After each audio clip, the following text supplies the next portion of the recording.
This presentation is made possible by these amazing individuals and organizations, whether it was through Patreon, Super Chats, Super Stickers, or by watching, liking, and commenting. I really appreciate each and every one of you.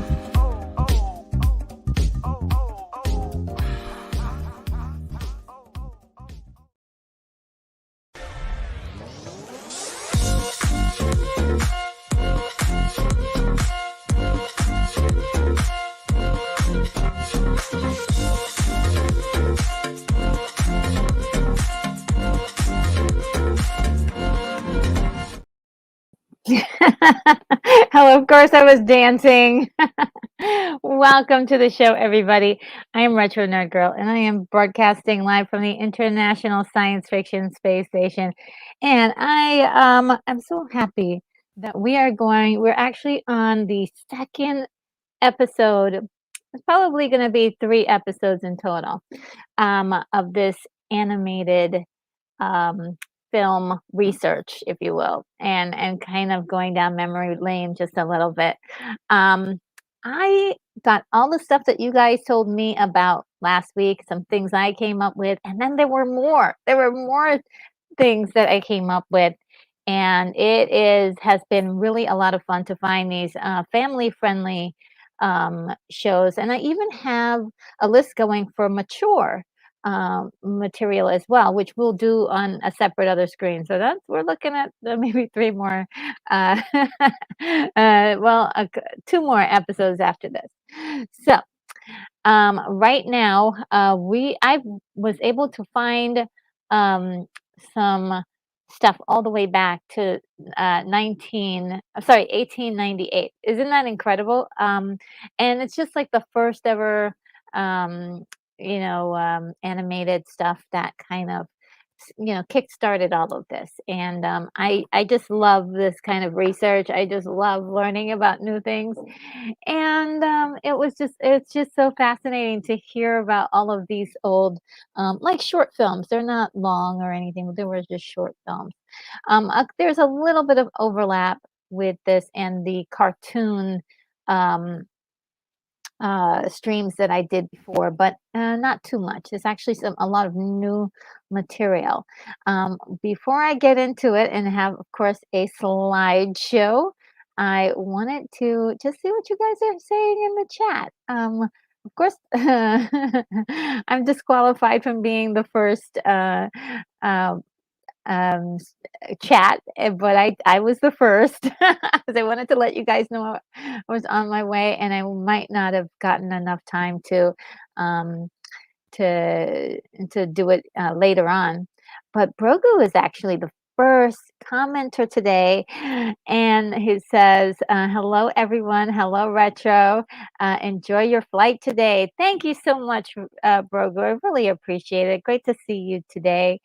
And Keith E says, last time I looked, you had over 540 views on last Friday's video. That's great. Oh, I didn't know that.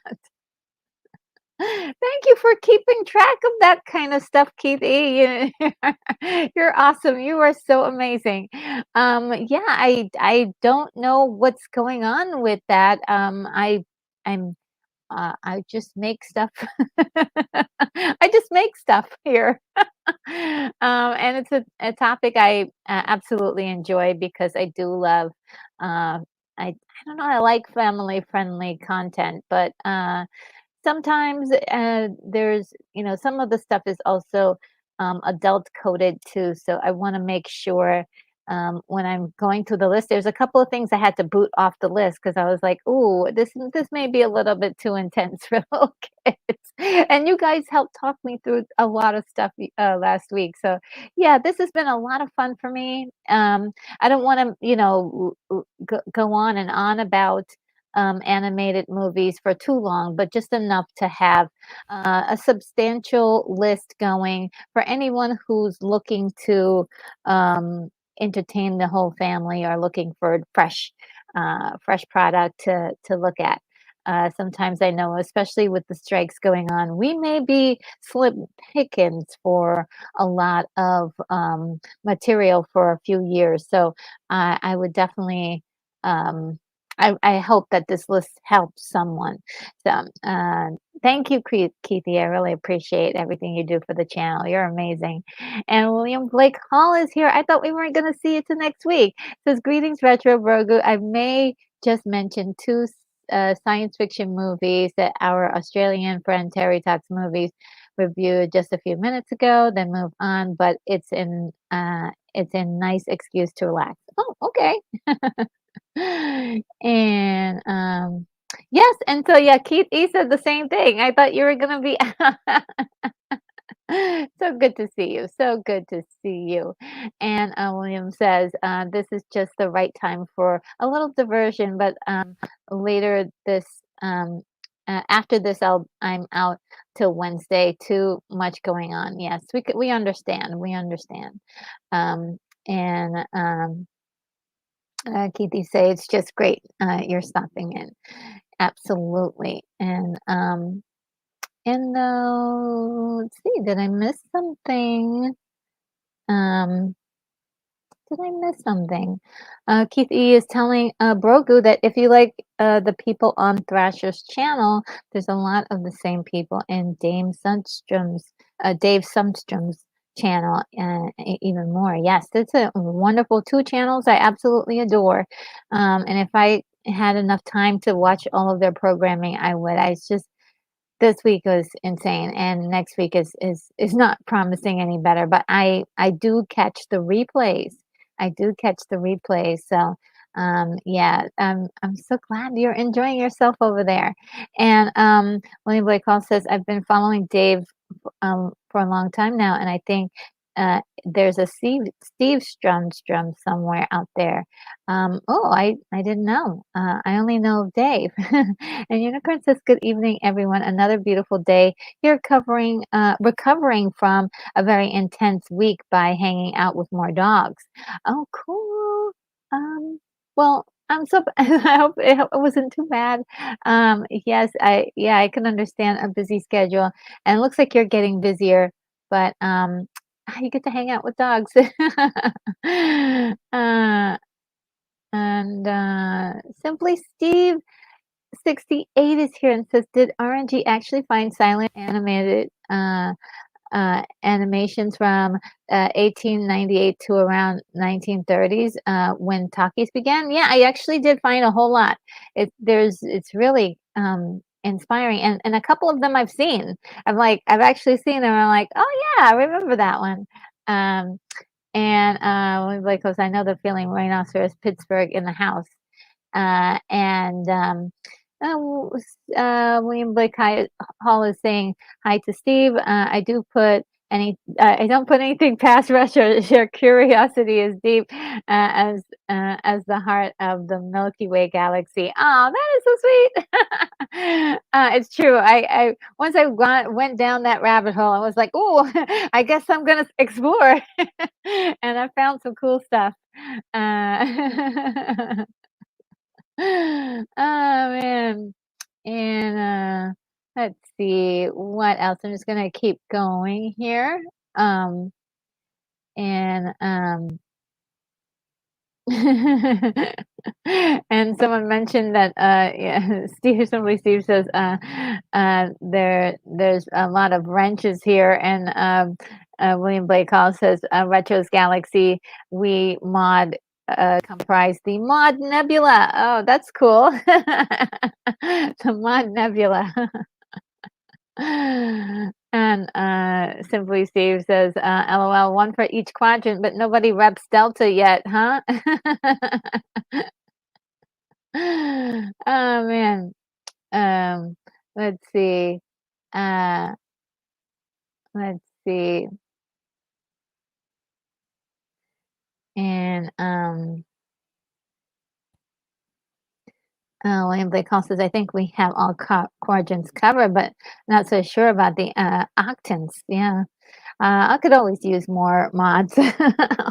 I'll keep you guys in mind. It's just been such a crazy time. So, also, guys, speaking of the channel, and I didn't want to shock anybody by getting so excited, but my 100th live stream is coming up soon. So I'm so excited about that. And I do want you guys to be a part of it in some way. So I don't know how. I don't know if maybe somebody should come on the stream or something with me. It'd be great. Let me know if anyone's interested. Send me an email, something.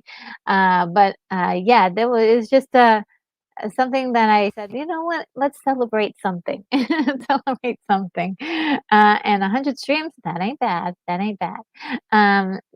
Keith E says there's one channel on here that everybody's a moderator. I think that was funny.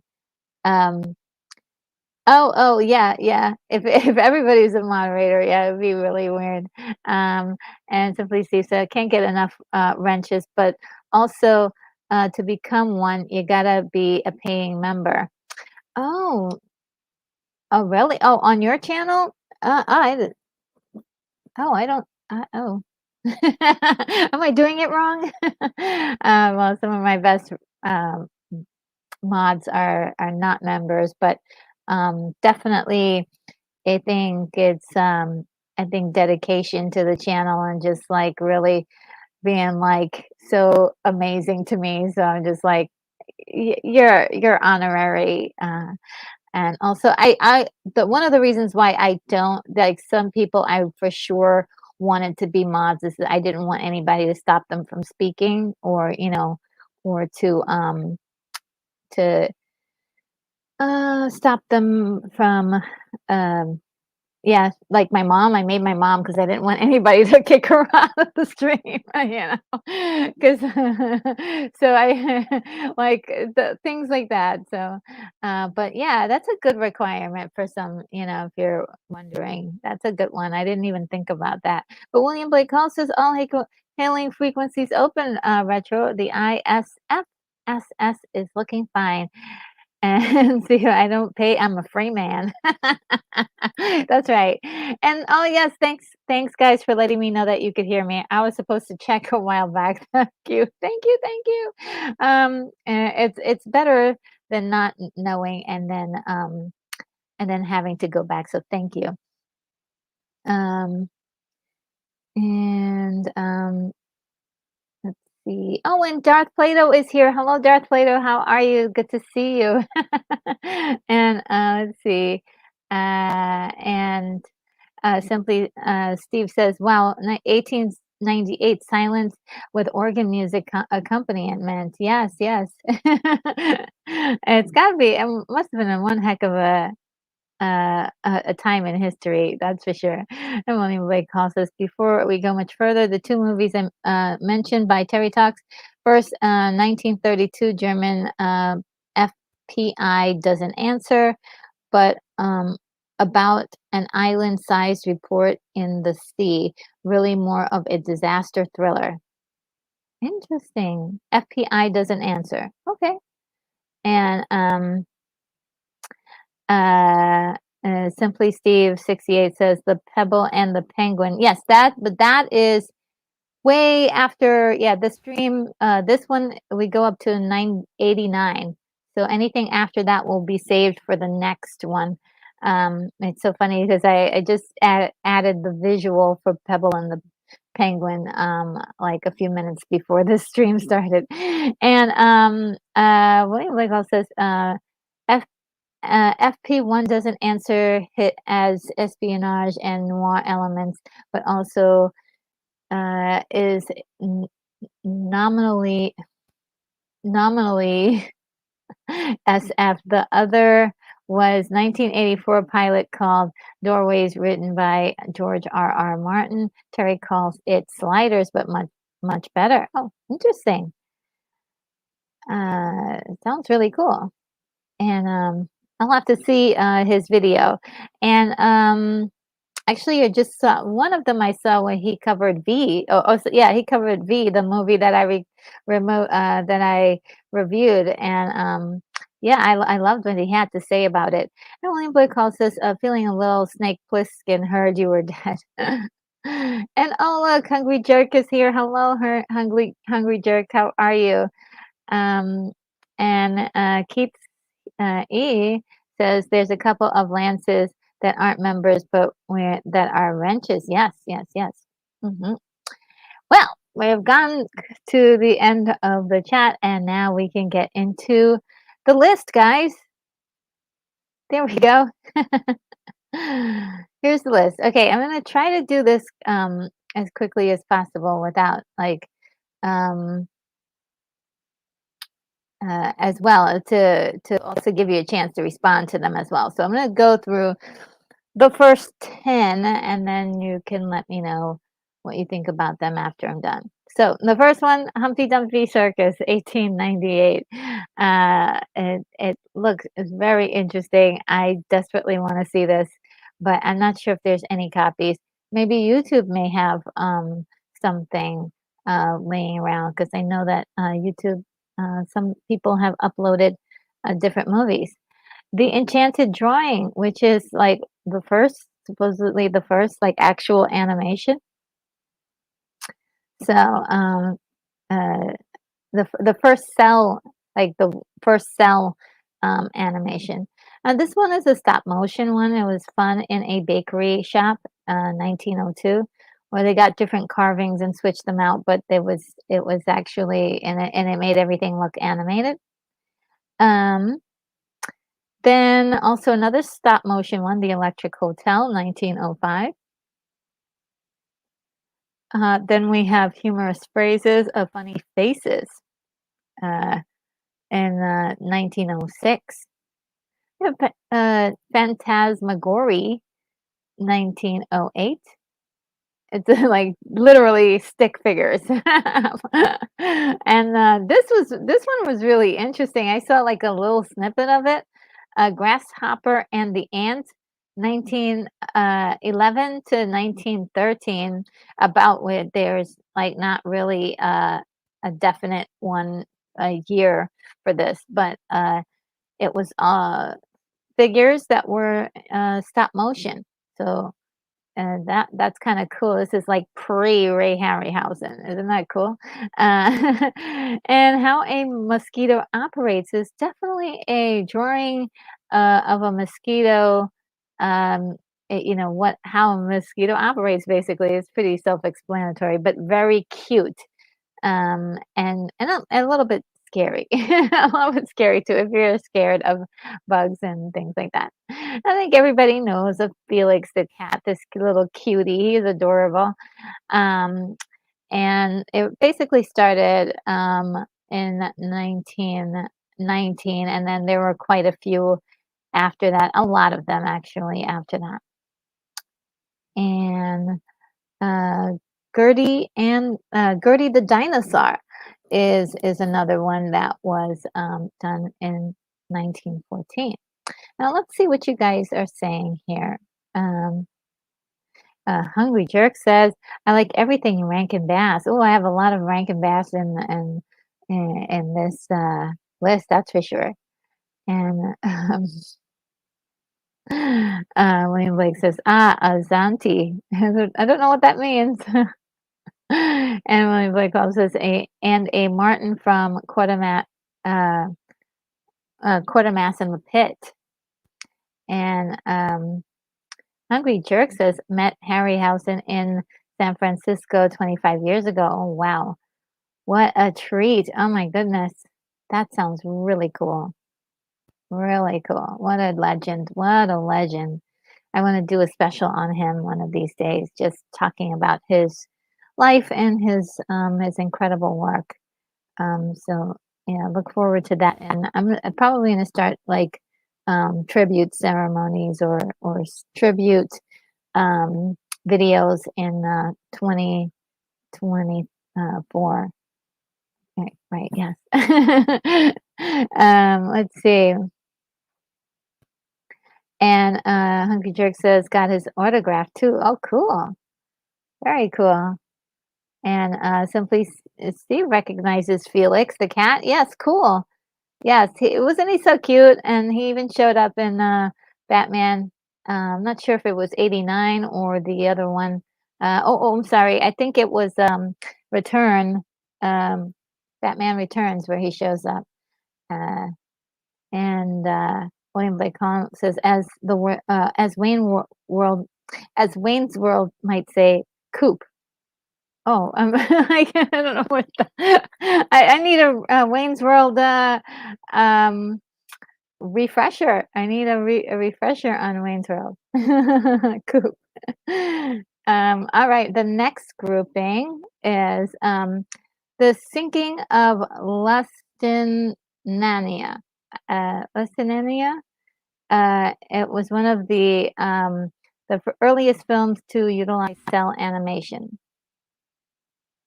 Uh, Then we have Alice's Day at Sea, 1924.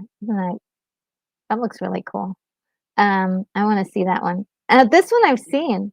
The Adventures of Prince Ahmed, 1926. Yeah, I definitely saw that one. Um, and Plain Crazy, 1928. That looks like fun. Mickey Mouse. Uh, Poor Papa, 1927. Um, Trolley Troubles, 1927.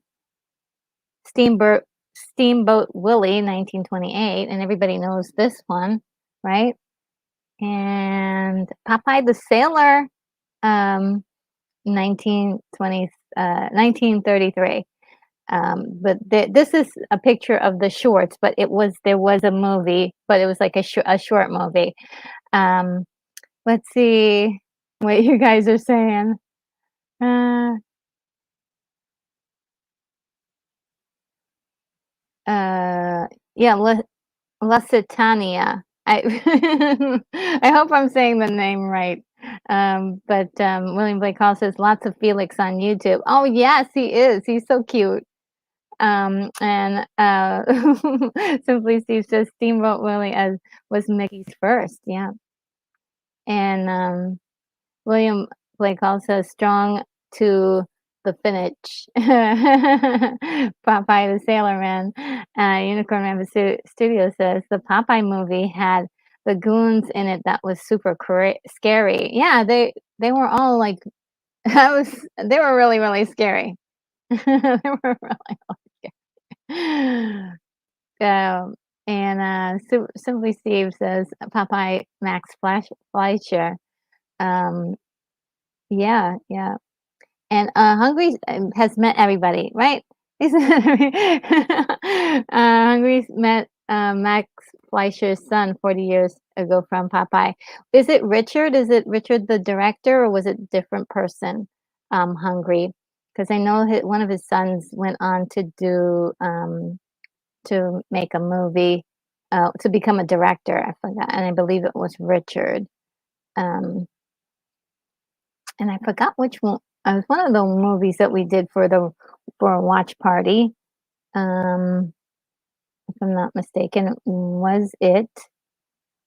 um, was it The Black Hole? Not sure. I can't remember. I can't remember. All right, well, let's keep going. We're doing good. We're doing good. Snow White and the Seven Dwarfs, guys. Of course, the classic. Everybody loves this old classic.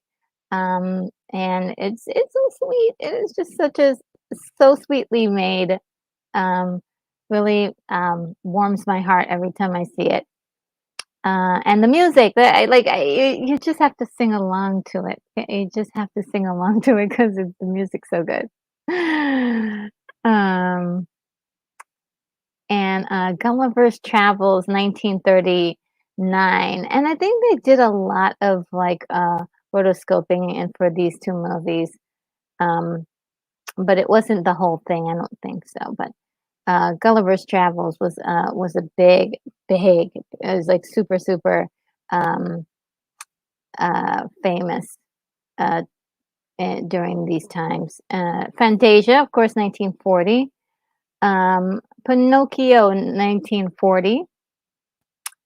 Uh, we've all seen this one at least once, right? At least once. And we talked about this the last time. Max Fleischer, Superman, 1941. And Hungry Jerk says it was Max Jr. Okay. Yes. Okay. And Hungry Jerk says rotoscope was invented by the Chinese in the 20s. Oh, cool. And William Blake Hall says, but was Hooper Hippo ever in Fantasia? We don't know. That one remains a mystery. Uh, and let's see. Dumbo in 1941. To be very honest with you, Dumbo is one of those I did not fully see all the way. I didn't even see the remake, and I'll tell you why. I was very scared of this movie because I didn't want to see them hurt um, elephants. So I still haven't seen it to this day. I think maybe I'm due for a little view, but yeah, I was very afraid that they would hurt Dumbo, so I didn't want to watch it. William Blake Hall says, "Oh gosh, that went fast." Says, had a cameo. Dumbo had a cameo in Who Framed Roger Rabbit. I believe I think so. I think I remember seeing him. And Simply Steve says, "Pink elephants on parade." And Keith E says, It was part of the Cooper hippo family, I'm sure, just like Hurricane hippo. Mm. And, of course, we have Bambi, 1942. And this is another one I have not fully I don't think I fully did I fully see Bambi, though? That's what I'm asking myself. I'm not sure. Maybe I just blanked some of it out of my mind. I may have blanked some of it out of my mind. Um Sorry. I do believe I saw that, but I just don't remember it at all. Saludos Amigos, 1942, um, and Friendly Ghost Casper, 1945.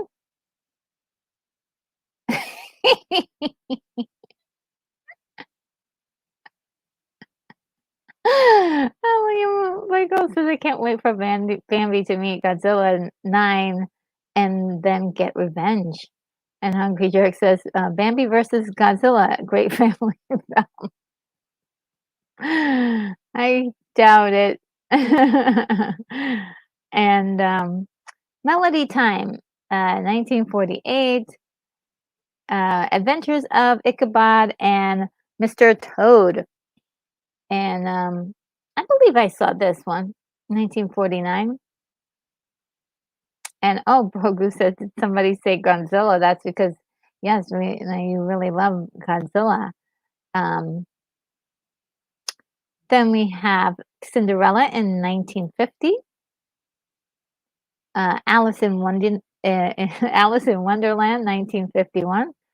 I saw all these. Yeah, definitely saw all of these. Uh, Cinderella is just so precious. I love that movie so much. The tears. It's always I always have tears at the end. And Alice in Wonderland, what a wonderful and gorgeous film. They just really had a lot of fun. It looks like it was a lot of fun to make. It is a fun movie. It is a fun movie. We've got Peter Pan, 1953. Another one that's just perfect for kids. Animal Farm. This one is a little bit actually, I think guys, do you think that Animal Farm should be with family friendly?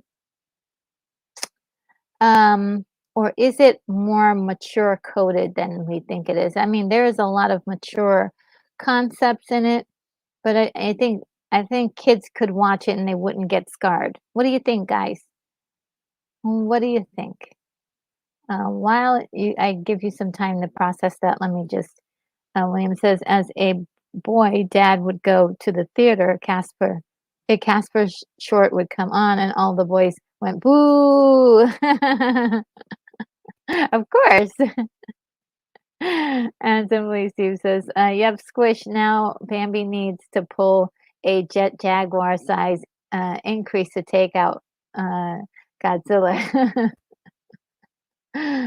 And William Bacall says Tinkerbell would go on to become a TV hostess. Oh, really? I didn't know that. Danny Staten says, greetings from South Carolina. And greetings to you as well. Good to see you in the chat.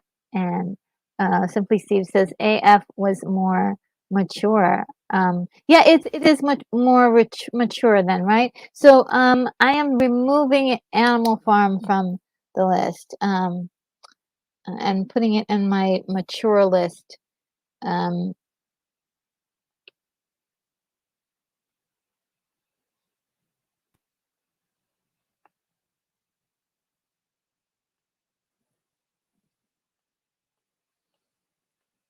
yeah, it's because it is kind of dealing with some more like grown up concepts.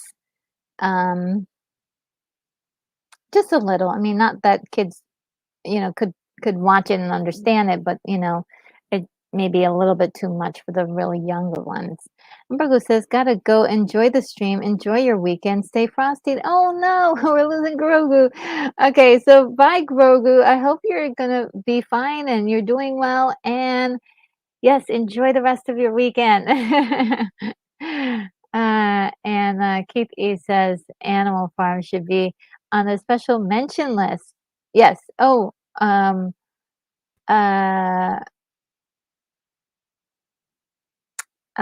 well, I do have a list for mature uh movies. And so yeah, I'm gonna put it on that one. Um, Hungry Jake says, the actress who rotoscoped for Tinkerbell also did Our Gang. Oh, really?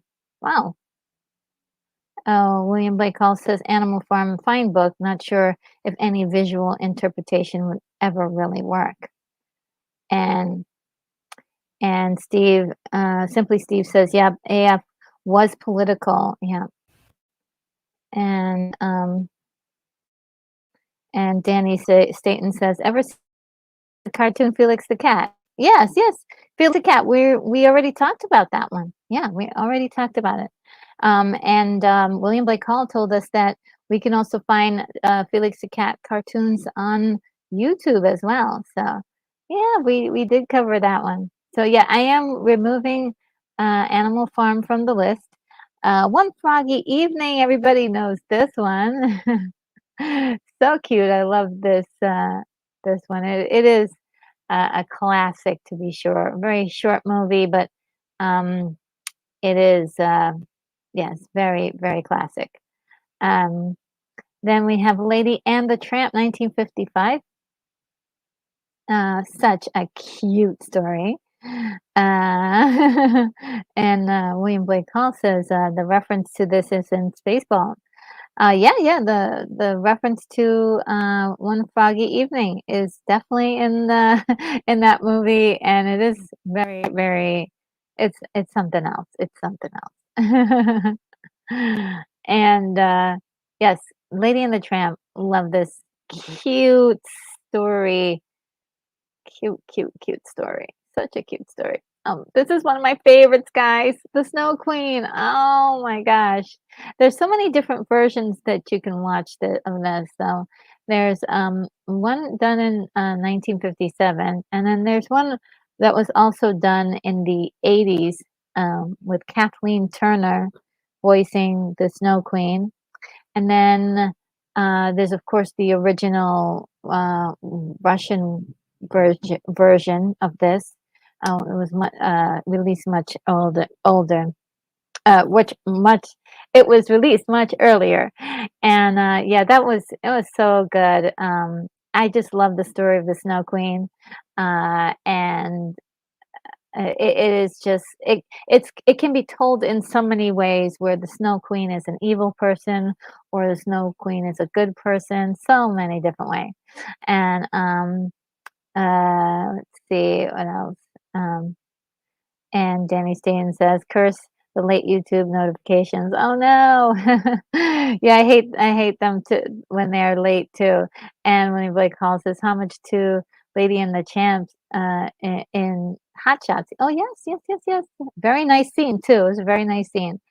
And Steve says, "Pre-Frozen." Yes, uh, Frozen was supposed to be the telling of the Snow Queen story. However, they changed it quite a bit to fit the audience and to tell their story. I was not a fan of that, but I'm also glad that they did not call it the Snow Queen and they called it Frozen because I would have been pissed that take a beautiful classic like this and change it so much that it's unrecognizable. Like I said, I'm very happy that they used a different title for the story. And but the story is good. I liked Frozen. I thought it was a great story. Just it's not the Snow Queen story. So, yeah, I do love the Snow Queen. I'm a big fan. This is another Hans Christian Andersen story. Hans Christian Andersen was a dynamite writer. He wrote basically from his own personal feelings and situations. He this story was said to be about a dancer that he really loved, and she did not want him at all. She treated him terribly. So That's the rumor, that's the rumor mill. And William Blake also sometimes retro, you just have to let it go, yes. Yes. So funny. And Danny Stain says, "How about Fantasia? That cartoon is very visual, like Pink Floyd, like a Pink Floyd concert." Yes, yes, it's so incredible. And the thing is, I've always wanted to have a copy of that movie because I don't think I've seen the whole thing. The only thing that I've really seen was, just I forgot that the name of the segment, but it's just, Mickey trying to get his hands on that broom is going crazy, all over the place. And I always thought that that was so cool. All of the visual things that they did in that movie, along with music, just creating this fantasy. It was just wonderful. And, yes, William, is right. I did mention Fantasia before. I believe it was 1941, 1940 or 1941. And William Blake Hall says, "Night on Bald Mountain scared a young Steven Spielberg." Oh, is that an animated movie? If so, I could put it in my mature section. And, yes, and, Danny Staten says it's on YouTube Movies. Oh, really? Oh, okay. I'm gonna check it out if I can find, if I can get a chance to find it. Yes, definitely. I know the Snow Queen is on YouTube Movies. I'm not sure if that's the one you were talking about, or if you're talking about Fantasia. I do, on occasion, revisit this story often, often, often. Love it so much. Um, oh, William Blake Hall says Night on Mountain is a section of Fantasia, the giant demon figure. Oh, wow. Oh, okay. Oh my gosh, it's been so long. Yeah. Yes, it's been so long, my goodness. And let's see, we've got Sleeping Beauty, 1959. Very, very cool movie. I love this movie. Of course, my favorite part is, of course, the end where the prince has to battle the queen turns into a dragon and has to battle with the prince, and that was just such an incredible scene. Uh, and we've got 1,001 Arabian Nights in 1959. Uh, that was really cool. And 101 Dalmatians, 1961. Everybody knows this one, and I think the animation style is so um, like it's so freeing. It's like it's almost like scribbles, but it's not quite that way, but it's like also um whimsical. Yeah, that's the best way I can describe it. Whimsical, very whimsical. And of course, we all love the villain in that story. She was amazing, Cruella de Vil. Now, the fabulous Baron Munchausen, 1962. I saw this like maybe 5 years ago. This was great. It's a mixed media kind of thing where there's like cutouts and stop motion and some animated, hand drawn animation. So I had to make sure to mention it. It's such a great fantasy. And then we have Sword and the Stone, 1963. Uh, definitely, I don't remember seeing this at all, uh, but it's one that I've been wanting to because, of course, I love the King Arthur story. Danny Staten says, Fantasia on YouTube Movies, 2 hours. Oh my God. Oh, really? I did not know. Thank you. And Hungry Jerk says, Night on Bald Mountain, great music. And uh, William Blake Hall says, "We need a version for today, power napping beauty." Maybe, yeah, maybe. Um, William Blake Hall also says, "Would love to compare animated Munchausen to Terry Gilliam's live action Munchausen." I actually did kind of, like, look at them for comparisons, and to be honest, it's like apples and oranges.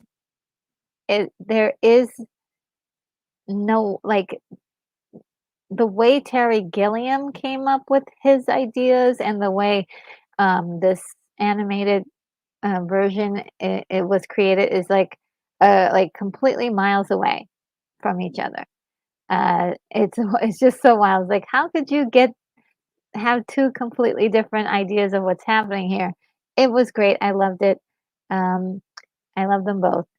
Keith E. says, "Would you have to do that by you would have to do that by proxy." Uh, and, yeah, you'd have to yeah, definitely, just because. Everybody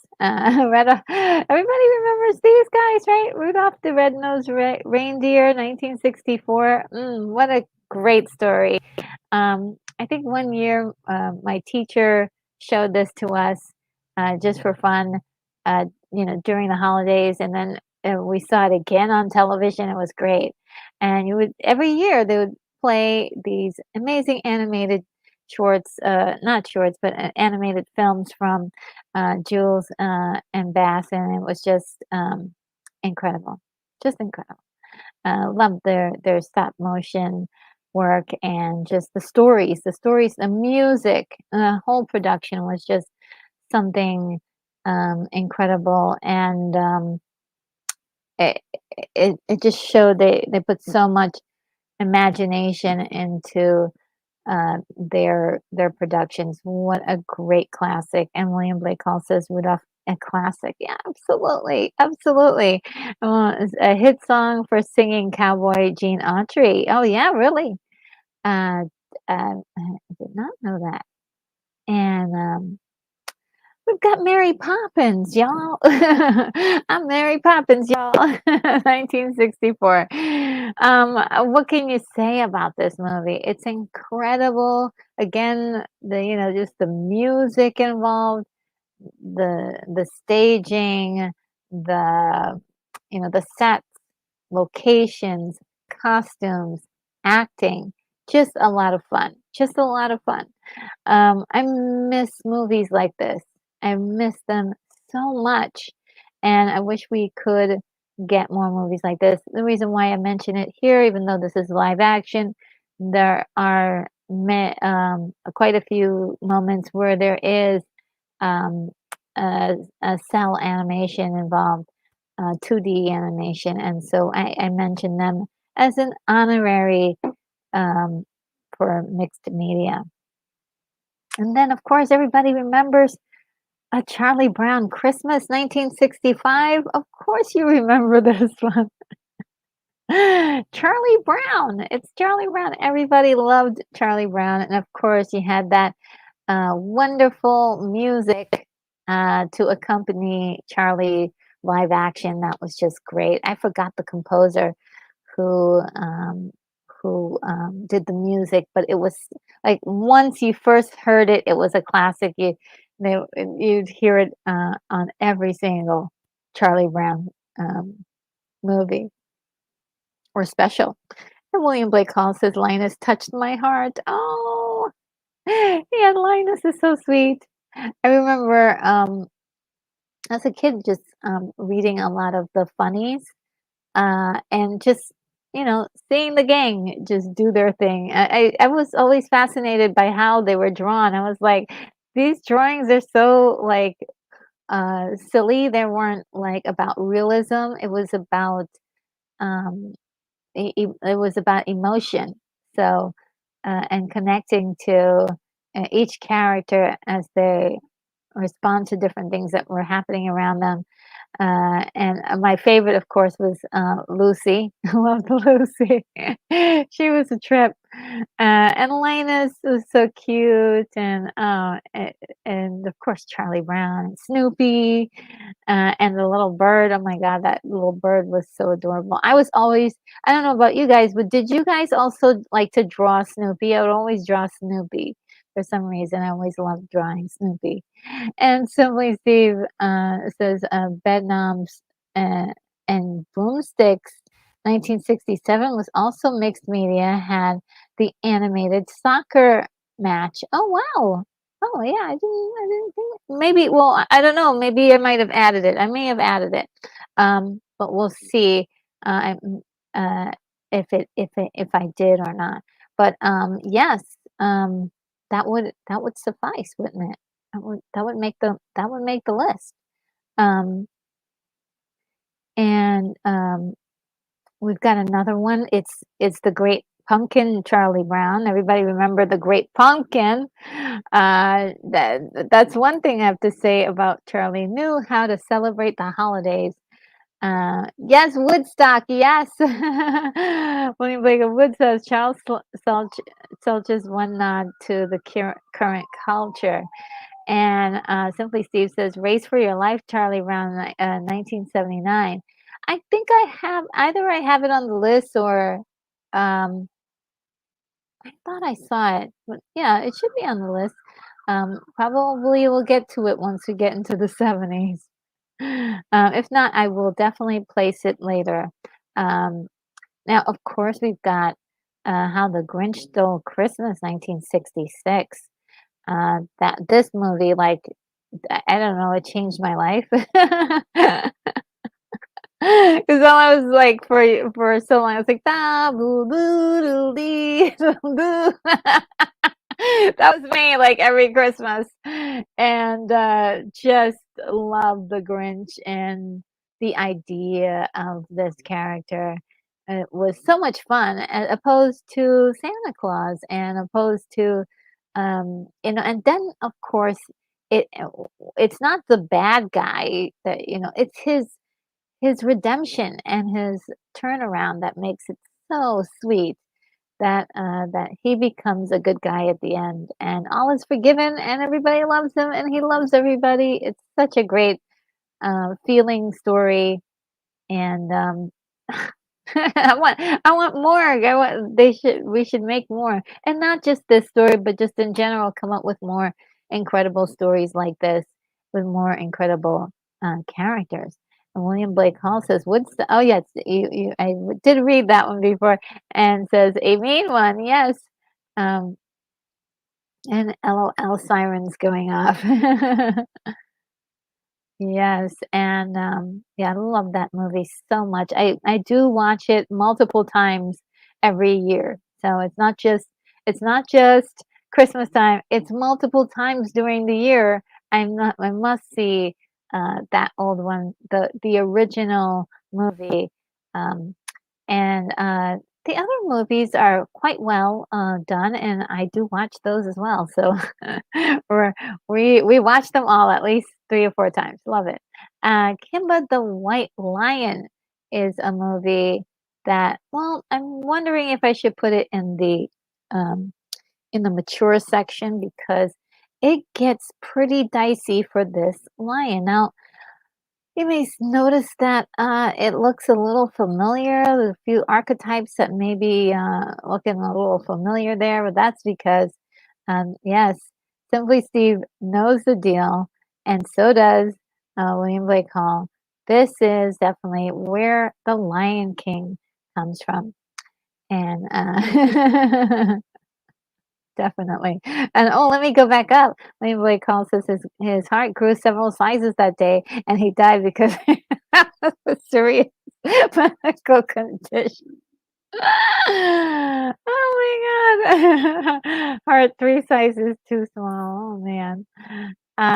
Yeah, so William Blake Hall also says Kimba long before The Lion King, Kimba was cool, played on a local TV show called Paul Shannon's Adventure Time. Oh, really, William? See, William, I this is yeah, I'm so glad you're here for this because this is information we needed to know. I did not know that this was in even in in American culture zeitgeist at this before the Lion King because you know when a lot of Lion came out, it just felt so fresh and so new. But yeah, that's really cool that you remember that. And Simply Steve 68 says, "LOL, the Lion King was ripped from that one." Yeah. And William says, "I was young and I loved it." Oh, good. Okay, great. So I will keep it with the I mean, there are some dicey situations, but I think you're right. It does. It's not too bad. Because I did watch it. I would say about maybe 3 to 4 years ago, and it's cute. Yes, yeah. See, okay. William Blake Holmes says plots got weird. All the animals wanted to go vegetarian, and human scientists tried to introduce synthetic meat. I even remember the human scientists dreaming up a uh, Filion, a lion with wings. Oh wow, interesting, interesting. Yeah, I mean that. The part that really sticks out in my mind is definitely um, this the end scene is pretty dramatic. So yeah, that I was like, oh, so this is really intense. Now, the Jungle Book, 1967. Everybody remembers this, and I think this is my favorite one to be honest, because.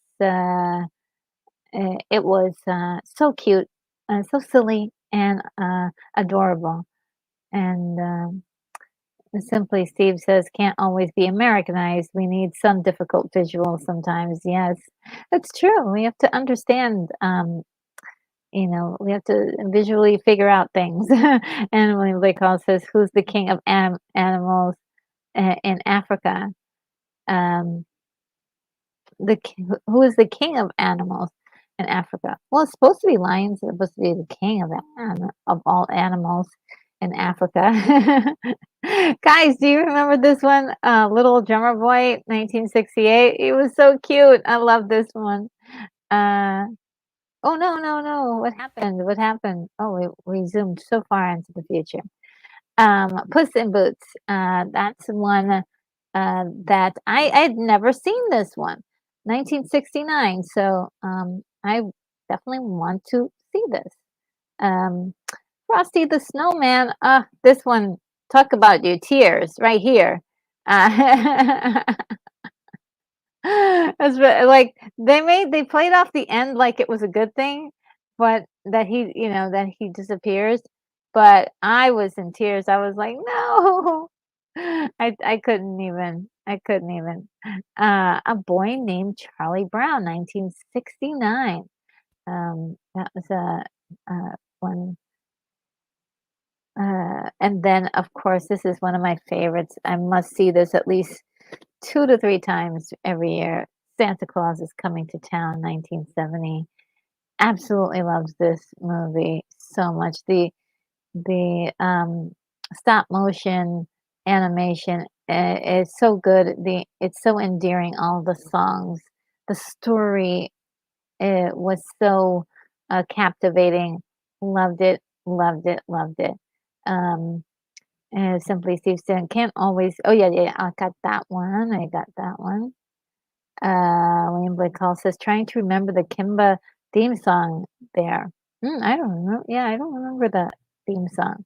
And William Blake Hall also says, "I dug the Little Drummer Boy. Really liked the live action opera Amal and the Night Visitors." Oh wow, I didn't know there was such a thing. And Simply Steve says, "Nestor the Christmas donkey and the stop motion department too." Yeah, it should be coming up soon. And William Blake called for me, it was all about the abominable snowman. Yes. Yeah, just great stuff. And Horton Hears a Who, 1970. I didn't get to see this one. I never saw this one. So I've got to catch up on my family-friendly cartoons here or animated movies. And Santa and the Three Bears, I saw this one. It's so cute, guys. So cute. 1970. Again, a must see every Christmas. Aristocats, 1970. Um, has anybody seen this one? I haven't seen it. Um, and it's just like it's wild because I think like, oh yeah, of course I've seen all of these. I know of all of these. I have not seen all of them, so that's really incredible. There's still much more to see. And William Blake Hall says, I always took Horton as inspired by the search for intelligent life in the universe by radio signals. Oh, okay. Interesting. Yeah. I never got into that one, and so, yeah, I do wanna see it. I do wanna see it for sure. It might be, right up my alley, I don't know. And A Christmas Carol, 1971, definitely another classic I watch every year. So good. The Cat in the Hat, 1971. Oh, I loved it. Yes, of course. And who could remember? Who could not forget about reading those books, The Cat in the Hat? They're just so incredible. Now, oh, I was going to tell you guys, I found a new children's book that I absolutely adore, and it's been out for a little while now, maybe I want to say 5 or 6 or 7 years. It's like a series of books, and they're called Five Monkeys. It's so cute, so adorable. And on top of that, they were like, um, sometimes you can get like the puppets and all that stuff to go with it. It's so cute. It's adorable. And sometimes we sell books like that where I work. And I just read it one day and I was like, this is so good. I hope that they get to make some movies about these 5 monkeys that cause their mommy so much trouble, and it's just adorable. So cute. Let's see. Unicorn Rampant Studios says, "Yes, I forgot all about this movie. The Aristocrats, cats was awesome." Oh, really? Okay, so I probably need to watch it then, because yeah, I didn't I've seen a lot about it. I know it's about, like, a fancy cat, and, falls in love with a street cat, and that's about all I remember. But I didn't actually get a chance to see it. And, Simply Steve says, "I thought the Aristocats came out in 1979, and when I saw it that at the theater." Oh, yeah, I don't know. Let's double check. Maybe I've got the date wrong. Aristocat. Oh, it says 1970. Family musical. Yeah, 1970. They must have done a special release because they were doing that a lot. Like even like Barbarella came out in 1968, but I was still able to see it in the theaters when I was a kid, sometime around 1977. So, yeah, it may have just come out like extra, um, like as a just as an extra showing.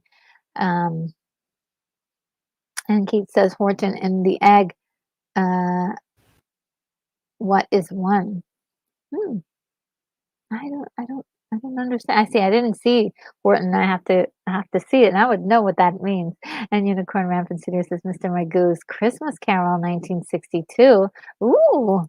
I don't have that. I didn't have that on my list. Thank you, Unicorn. That is wonderful. Yes, I will add that to the list. Mr. Magoo's Christmas Carol, 1962. Ooh. I love myself a Christmas Carol too, so I really wanna see that one.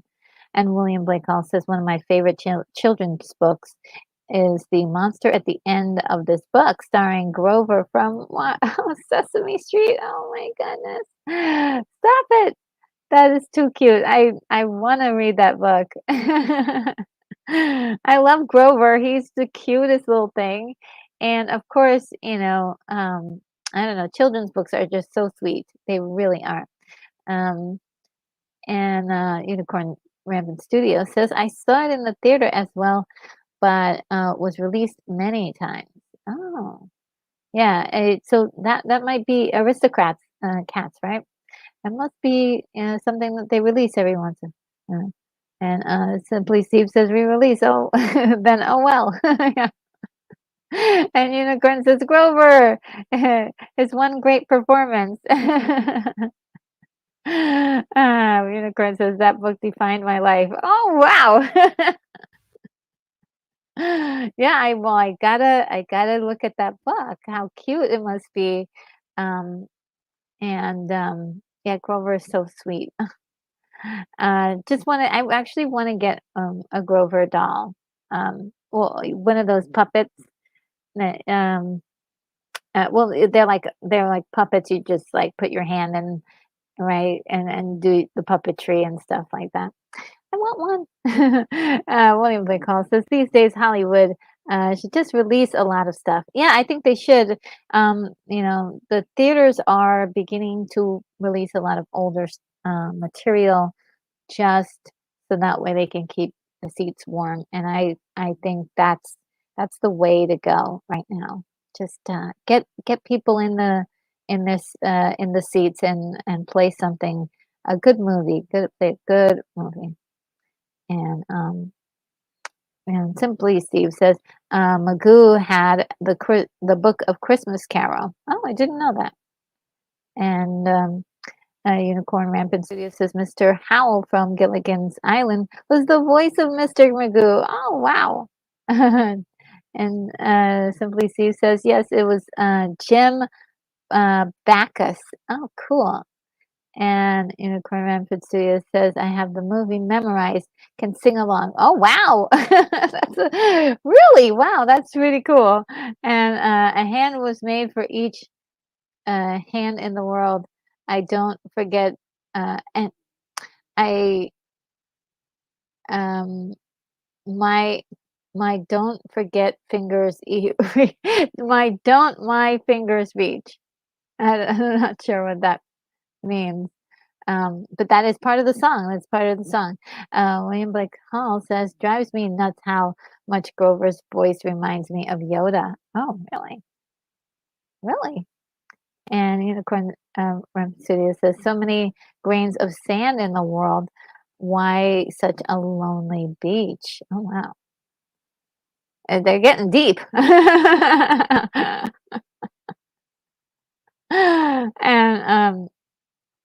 let's see. Siri. Siri's at it again. I got Siri'd. Oh, man. Yeah, yeah. Wait, so this was another one. Here comes Peter Cottontail. Uh, just pretty cool. And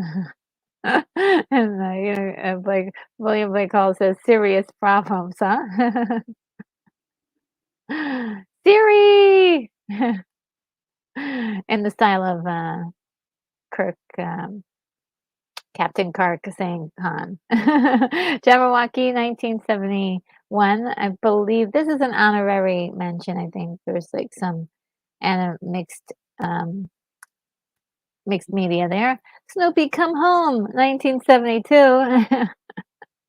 I think I remember this one. Um, because he's like with another girl that that's not his that's not Charlie, and she's like trying to take care of him, but he's doing all kinds of weird stuff he doesn't want to do. And William Blake Hall says, Peter Cottontail, does anyone have that time machine? Oh yeah. And Unicorn Rampant Studio says, hippity hoppity, Easter's on the way. And Keith E says, Siri says the problems between the keyboard and the chair. And William Blake Hall says, hey, I have an old classic cartoon movie that I love. The Dot and the Line. Oh, wow. The Dot and the Line. That seems really cool. What a nice name. Um, so we've got Tintin and the Land of Sharks. And the Lake of Sharks, the Lake of Sharks. I never saw that one. Never saw that one. Looks intriguing. A Christmas Tree, 1972. I guys, I watch this movie every year. I watch it every year. It's so good. It's about these two orphans that um are left at well, they're not really orphans, but they get left at an orphanage, and there's a Christmas tree or a tree that everybody gathers around, and there's an evil lady who is pocketing all the money from the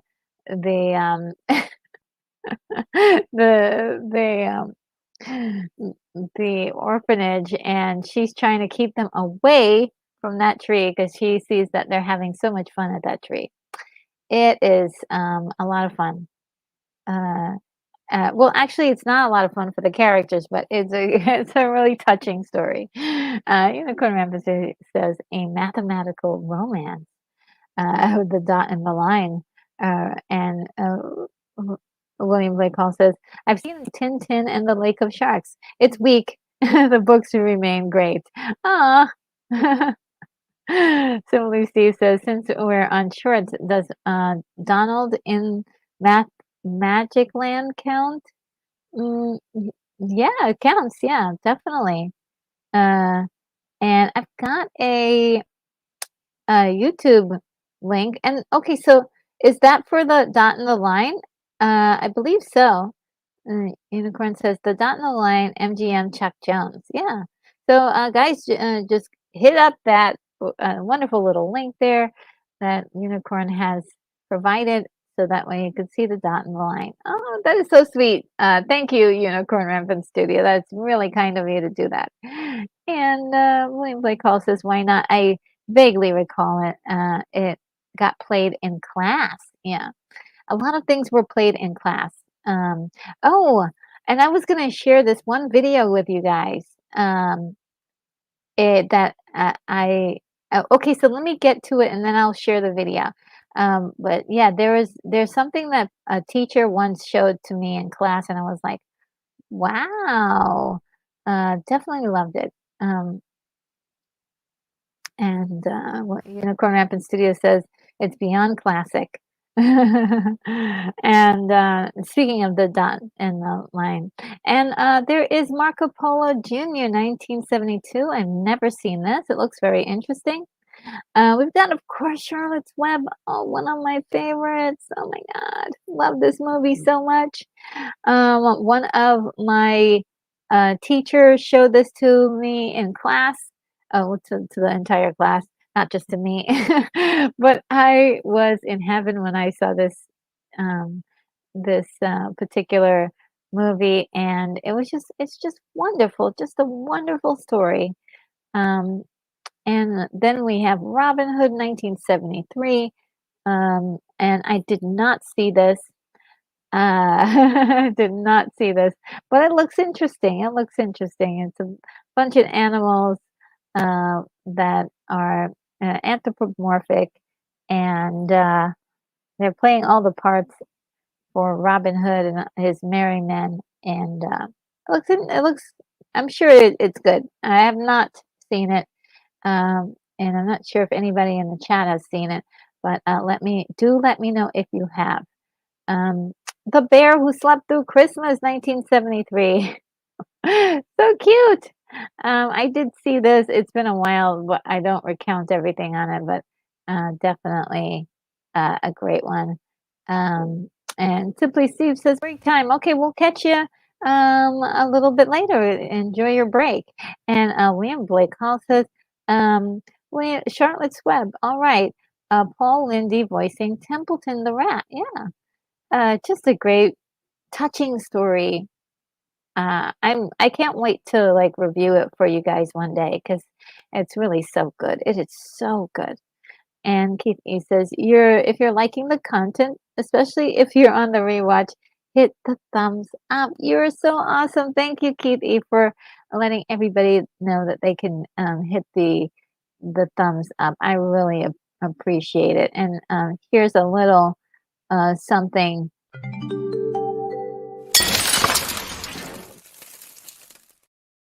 Yes, if you could hit the like button for my channel and this video, and let YouTube know you're liking it. And Simply Steve says Pat Bootram was the voice of the sheriff. Oh, for Robin Hood. Oh, cool, cool.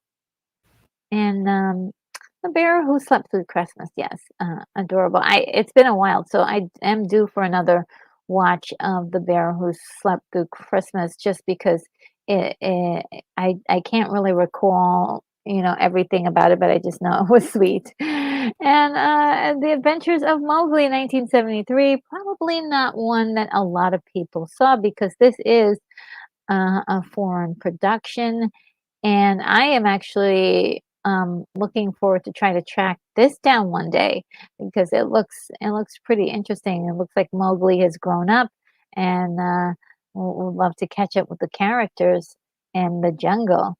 And Vitor is here. Hello, Vitor. How are you? Says hi, everyone. How's it going? Hey, this bear is Chuck Jones one. Is the Chuck Jones one. No, I must be thinking the Impossible or Imaginary Bear, or what is called from the 1960s, and video liked for Linda Hamilton's. Oh, you mean Linda Carter's Wonder Woman? Gotcha, gotcha, gotcha. William Blake Hall says Russian Mowgli, huh? Yeah.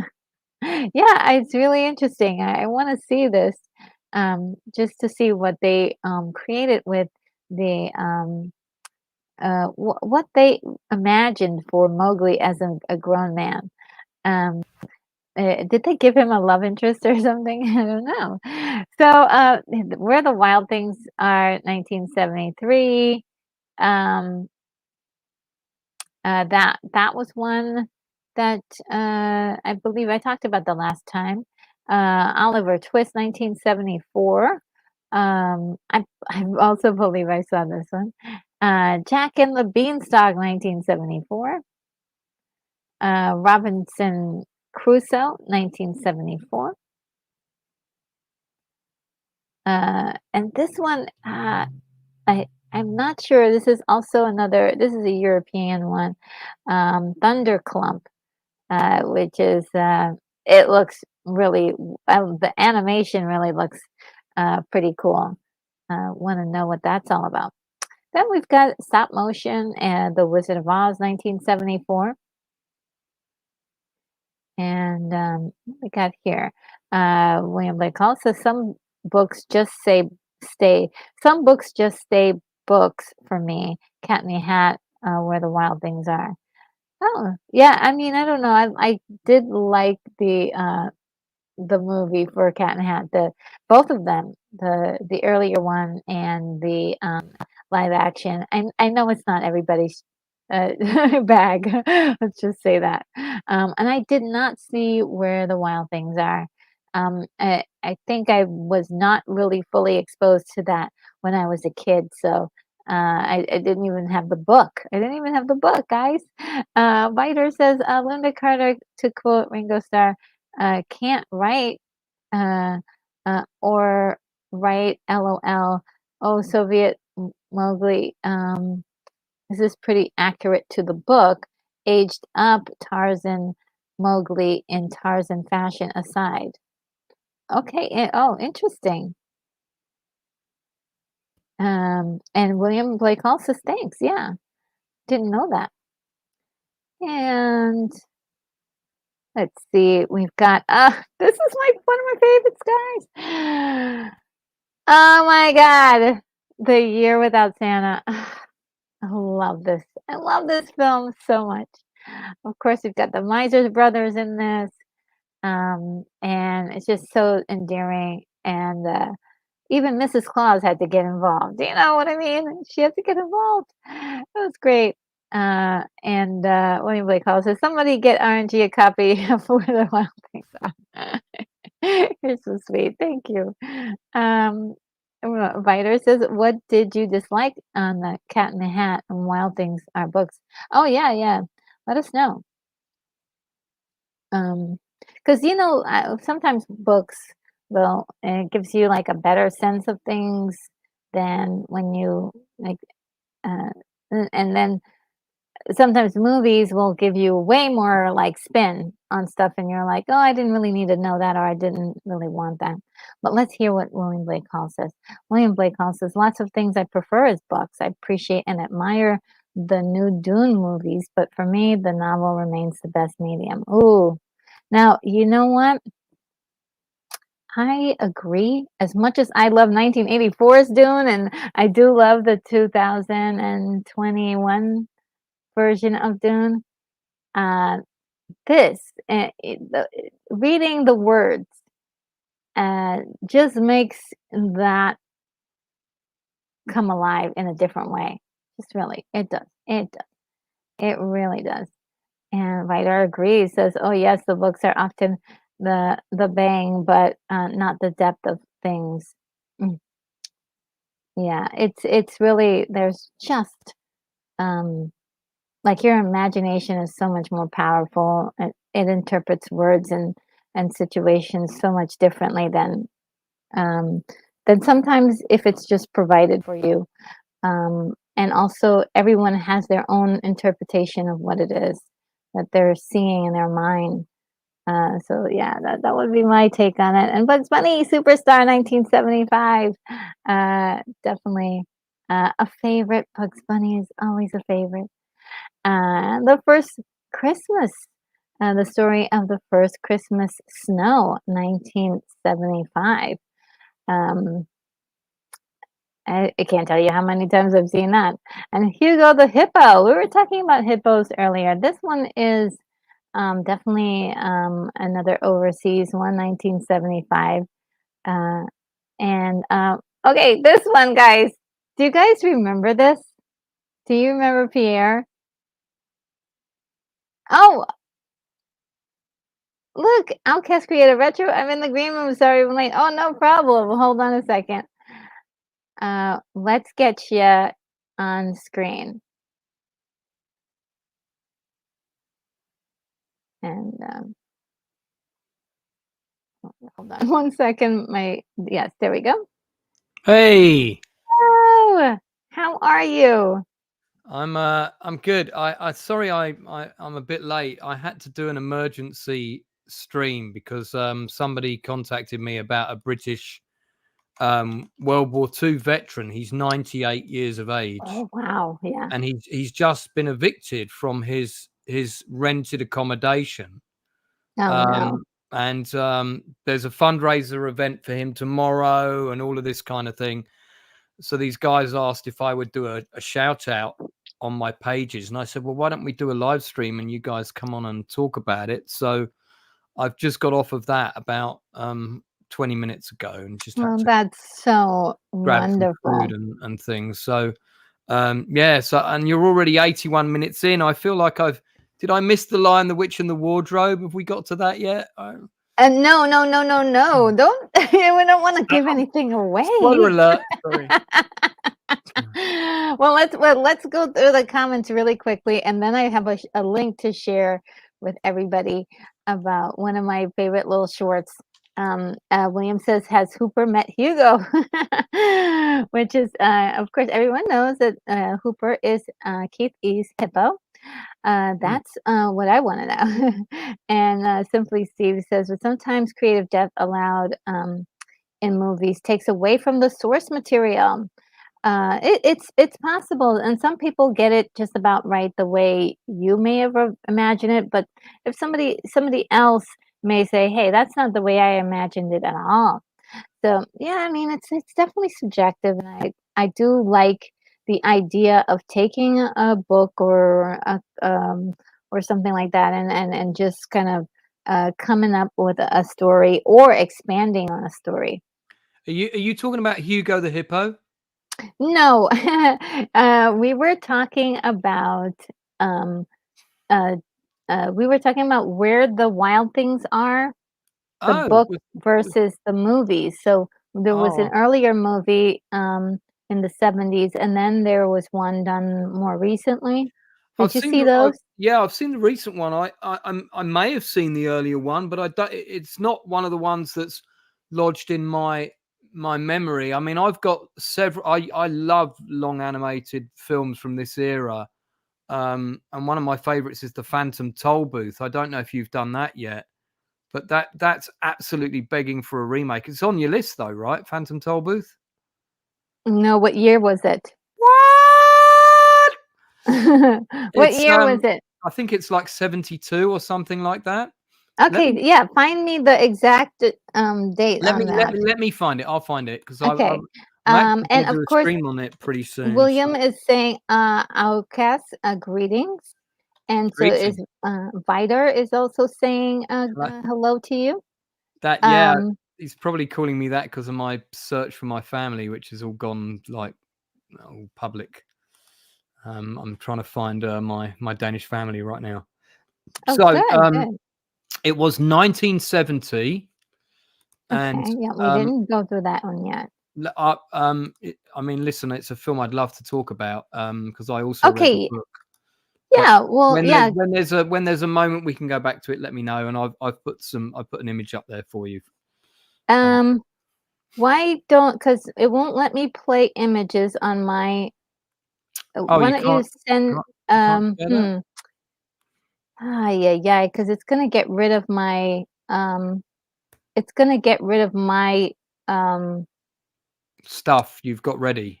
yeah, and then Ah, I have to call it back up and then get rid of it again. well, let me. I need to enhance my.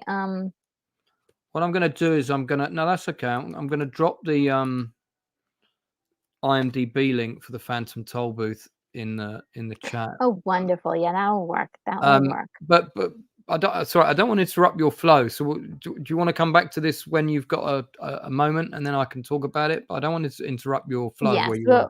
So, okay. Yeah. Did you drop the link yet? No. Yeah. Don't do it yet. Don't. Yeah. Don't Oh do it yet. Yeah, because I have to drop a link no, before that. Okay. no, I've already done it. I put it in. I put the You IMDb did put it link in the in. chat. Oh, Yeah, okay. So, I was very efficient. I did it immediately. Sorry. My okay. So apologies. go on ahead and talk about it then. Oh, well, it's one of my there's like 3 feature-length animations. I used to love them. They were always on the holidays, when I was a kid. And there are 3 that I hold in great affection. One of them is The Talking Parcel, which is also based on a book. The other one is the original animation of Lion, the Witch, and the Wardrobe, which I still love and I think is better than the movie that came later. And the other one is the Phantom Toll Booth, which is just begging for a remake, and it's also a book. And it's basically it's directed by Chuck Jones, although there were a couple of other directors. And it starts off in the real world. It starts off as a live, normal movie, and it's about a kid called Milo who's kind of a bit disenchanted and he's kind of bored with school and doesn't get excited about anything. And he's on the phone to his friend, and then suddenly this big parcel comes through the window and unwraps itself, and it turns into like a toll booth with a kind of like motorized red kid's car. And he gets in the car, and there's a great scene where he pushes the car through the toll booth, and the other half of the car comes out, and it's animated. And then he pulls the car back again, and it's live. So Hmm. as soon as he goes through the toll booth, we're now into an animated feature film, and he goes into this really kind of slightly surreal world. Tim Burton would be the perfect person to direct a full length remake of this, and he meets all these surreal characters.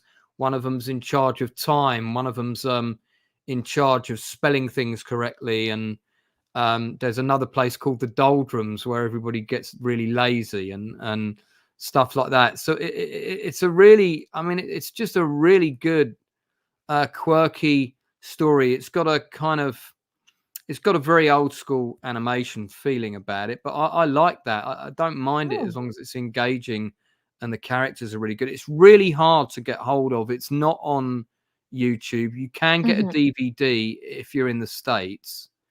Um, I can't get it over here, and it's not been released on Blu-ray, but it came out in 1970. It's got a 6.7 rating on IMDb. I haven't rated it yet, actually. I'm going to rate it an 8. And as I said, it's based on a book that I did also read. And there's some old school Hollywood players doing some of the voices, people like Dawes Butler, Mel Blanc, and Cliff Norton, actors that come from the era just after the silent movie era. And there's a cameo from Chuck Jones in there, you know, but they're not like big household names that you'd know now. And the kid who played Milo, I don't think he ever did anything else. He might have done one other role. And he's pretty good, actually. And he gets like a dog that accompanies him. And it's got kind of, the Muppets could do a really good remake of it. They could do the Muppet version of the Phantom Tollbooth, and they could play all the characters. That would work really well. So that's one of my favorite feature-length animations of the 70s. I really like it. Okay. I'm glad I was able to come on and put that on your list. All right, so everybody got a chance to look at that, and I had it handy, and of course, once you're looking for stuff, you can't find anything. I've disrupted your flow, Retro. I'm so sorry. Just a smidge, but not too bad. Let me just see if I could find because I really wanted. I saw. Let's see. If I can find it. I can pull it up. A couple of the people in the chat know what I'm talking about, actually. So yeah. Okay. And right. Chuck Jones. Yeah, I'm gonna read. I'm gonna read all of the sure the things. So William says I've boosted the flow. He says. Oh, good. Not okay, interrupt. hold on. That's good. Yeah, you're fine. Copy link address. Okay. Now I'm back. Now, okay, let's see where we left off. I'm gonna have to skip a few of your comments. I hope you don't mind.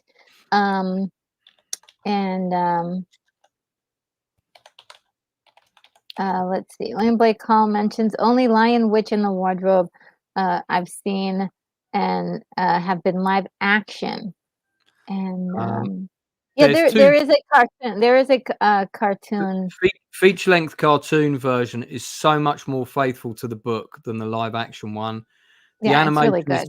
The animation is super crude. It looks very poor now. But yeah, I used to record it. I used to record films on audio tapes, and that was one of the best films to listen to because the voices of the actors that do the characters are so good. And there's two versions of it. There's one version where all the children are played by American actors, and one version where all the children are played by British actors. Yeah. And Vitor says, "Oh, Lynch Dune is the best Dune for crazy. Sure, lacks depth of Messiah gone wrong, but you got people cleaning after giant, slimy, moving prophets in jars and cats to be milked. So crazy. I've got a 3.5 hour long version of that film. That's great. William Blake Hall says, I got my kicks out of the 1984, no question, but the new one really resonates with my reading experience. Oh, yes, absolutely. Wonderful job. And William Blake Hall says, Kyle MacLachlan remains my Paul Moadib. Sorry, Timothy. Yes, I think he nails it in a special way. I like him. Yeah, he's good. I do. I like him as an actor, full stop. Yeah. I think he's very underrated, and I wish we'd seen him in more things, you know? Yeah. Absolutely. Okay, so I hope everybody got to see Lance's link there. And William Blake Hall says Phantom Tollbooth is okay, drawn by the great Chuck Jones. And Simply Steve says, yeah, I forgot about the Phantom Tollbooth. Only occasionally heard about it in school of the late 1970s. Yeah, I saw it on TV. I think like one Sunday afternoon or something like I that. wonder if I've seen it already. You might have Um, done. You might have done. I may, yeah, it might have happened. Vidor says, talking of The Lion, the Witch, and the Wardrobe, Melendez is together with Chuck Jones, probably the best producers, directors of the best small studio TV animation at the time. And William Blake Hall says, my life has way too many doldrums. and says that's a Till Booth reference. Simply Steve says sounds like the timer shorts too. And William says talk the watchdog much of his body is a big watch. And Vidor says, what is the name of the one starting in live action? Lance is talking of against that you can't find on DVD. Yeah, Isn't that exactly yeah. That's yeah. It starts in live action. That's the Phantom Toll Booth. a Phantom Toll Phantom Booth? Toll Booth. Yes. Chuck Jones was very much the main guy behind it. So yeah. By the way, the full-length version of Lion, the Witch, and the Wardrobe, the animated 1979 version, is on YouTube. It's the one with the American voices, and I've just dropped the link for it in chat. Okay. So people can check that out at some point. Okay. And Simply Steve says, Puff the Magic Dragon, 77. We definitely were not at 77 yet. Wow, we're still not at 77 yet. And so Rogu says, hello everyone, made it back. Oh, cool, Rogu, you're back. Cool. Rogu. Did you like Ahsoka this week, by the way? Yes, I had my problems with it, but I had some issues with it, but on the whole, I liked it. Yeah. And Keith E says, bro, I mentioned Brogu, I mentioned the like button, but no one has mentioned Terminator yet. Terminator is not an animated feature film unless I'm Yes, they mentioned Terminator randomly too because okay. I will often go into a rant about Terminator. Well, we did fix Terminator. So, we did fix, yeah. So, and there's more fixing to do just for fun. Keith E says, I don't say that I always look forward to it. It makes me read the chat closer. And Viter says, I don't know if it was the best version, but I have to. Gotta say, the 1970s cartoon Lion, Witch, and the Wardrobe had the most horrifying Asian crucifixion scene. He that's a typo. He means Aslan crucifixion. Aslan. Oh, yeah, okay. Aslan. The scene where the witch. What am I reading? I know, right? That's a bad typo to make, Vito. The scene where Aslan gets sacrificed, the sacrificial thing with the stone slab and all, extremely well done. And yeah, I remember being quite horrified by that in the animated version. I mean, honestly, you can watch the animated version just with the sound on, like it's a radio show. That's what's great about it. It's the animation, of course, is very, very dated, but just listen to the script. The script is really good. Says, William Blake also says, wait, does that mean that Terminator is terminated? All right, so I am going to put back up 75, and I do remember this. I do remember this. Yes. Oh my God, I remember seeing this in school. The teacher put it on, and it was so good. I was like for like months and months just singing the song to this. When I had a much better memory when I was a kid. Can we entice you to do a rendition of it now? No, because I don't remember it. All I know is I don't care. How convenient. That's all I remember. I don't you. care. So I'm gonna put a link for it in the chat, guys, so that way you can see it yourself and hear the awesome song that's sung by Carole King.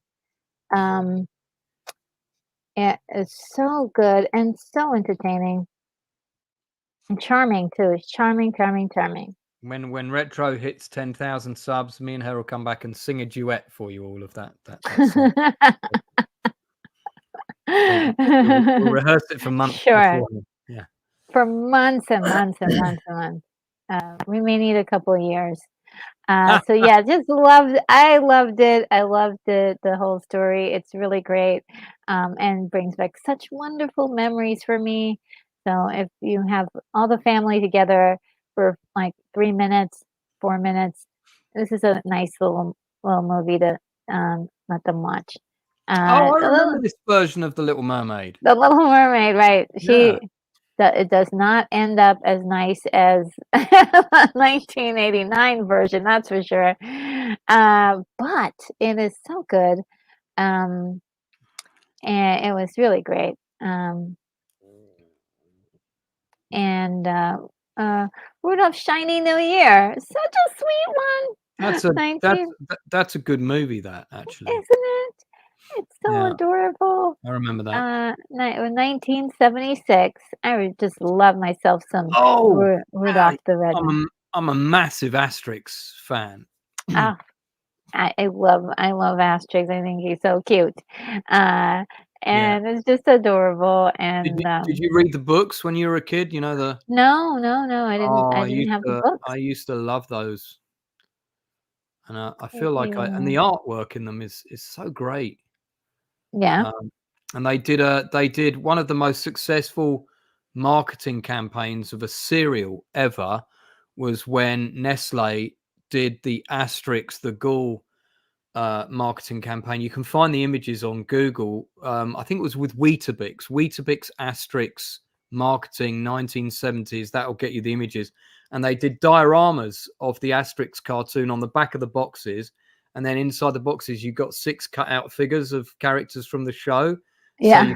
you could stand them in front of Oh, the diorama. And the cool. small boxes had like a smaller version of the diorama, and the big boxes with 24 Weetabix had a bigger version. And there was one of the Roman city, there was one of the forest, one of the Asterix, the Gaul village, and one of the Roman camp. Those were the 4.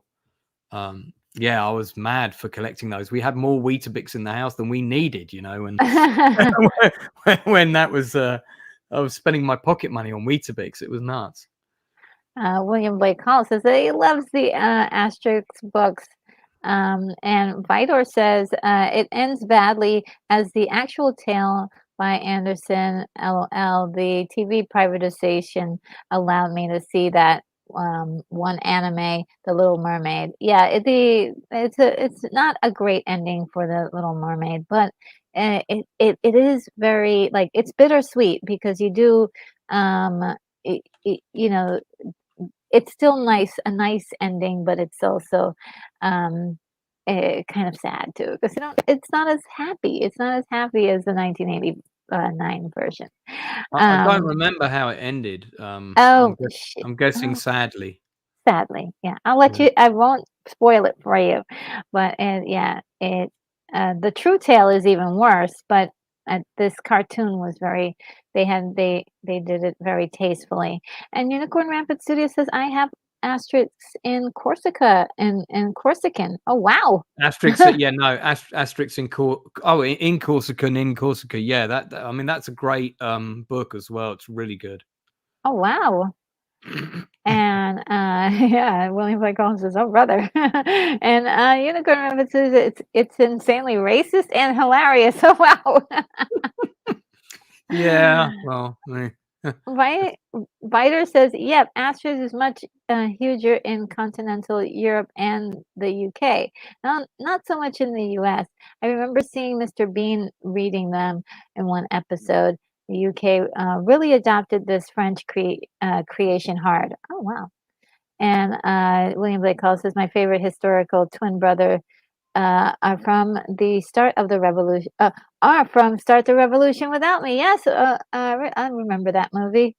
Um, and Roga says, "I love the 1974's The Miser Christmas with the two brothers, Heat Miser and Snow Miser." Um, that rings a bell. I think I saw that. um, I don't. Is it 1972? Because I think they was it It might have 1972. come out. It might have come out earlier than that. But I can't remember. But that plot sounds write to me. Puff Comics is here. Hello, Puff Comics. 83 says hi, Hey, Puff. RNG, and everyone in the chat. So good to see you. So good to see you. Yes. Okay. So let's keep going. We got a roll going on here.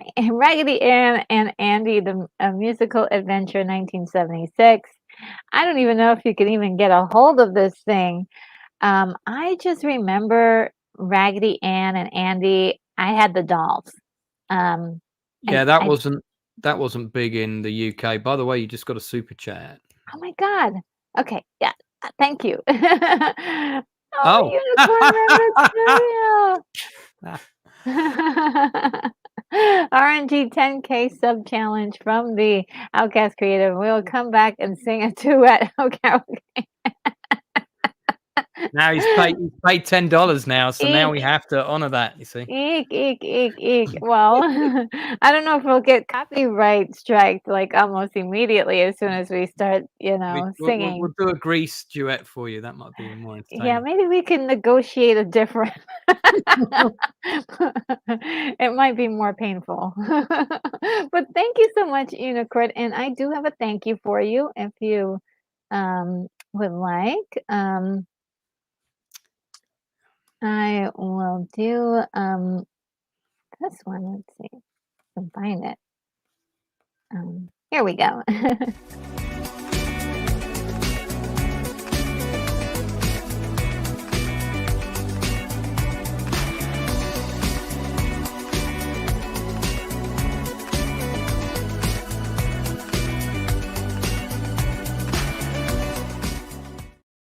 Yeah, we're all dancing. Oh my goodness, unicorns with laser beams from their their horns.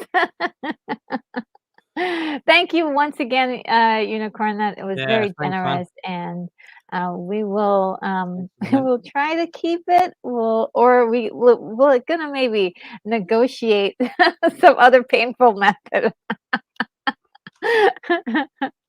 Oh man. And Simply Steve says, LOL, holding y'all to that promise. And Vital says, basically, the Little Mermaid is an allegory for someone of someone without a soul gaining a soul by a good deed, and that's all I'll tell.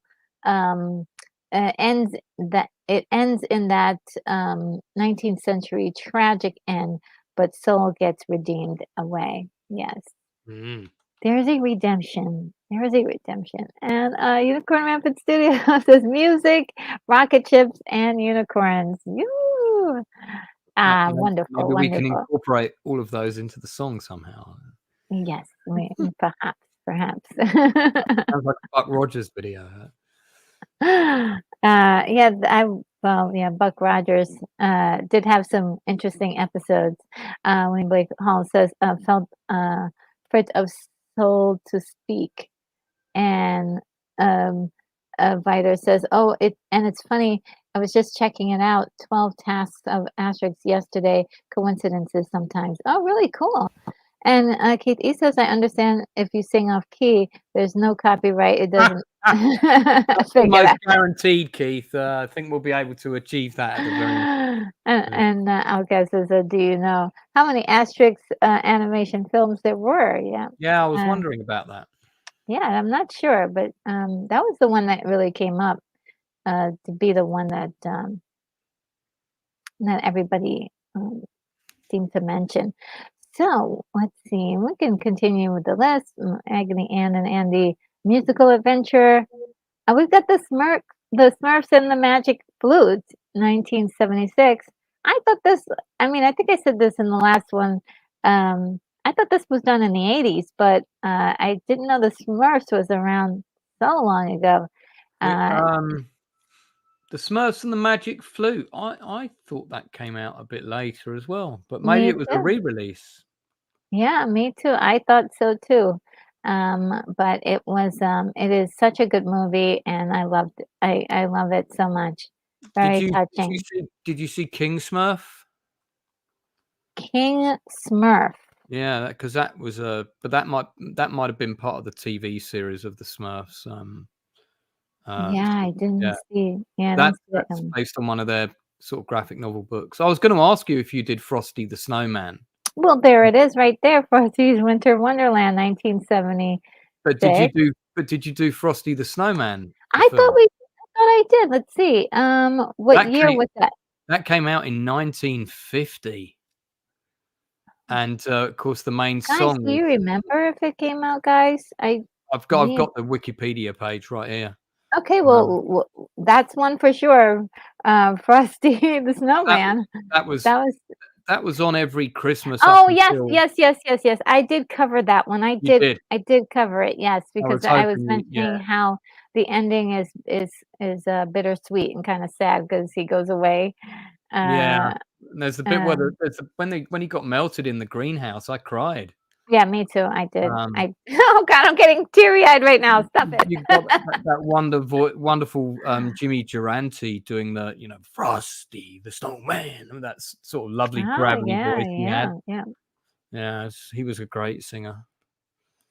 and, Viter says, "I saw a video talking of 10, but only saw the thumbnail, so I don't know if this counts the live action asterisks or not."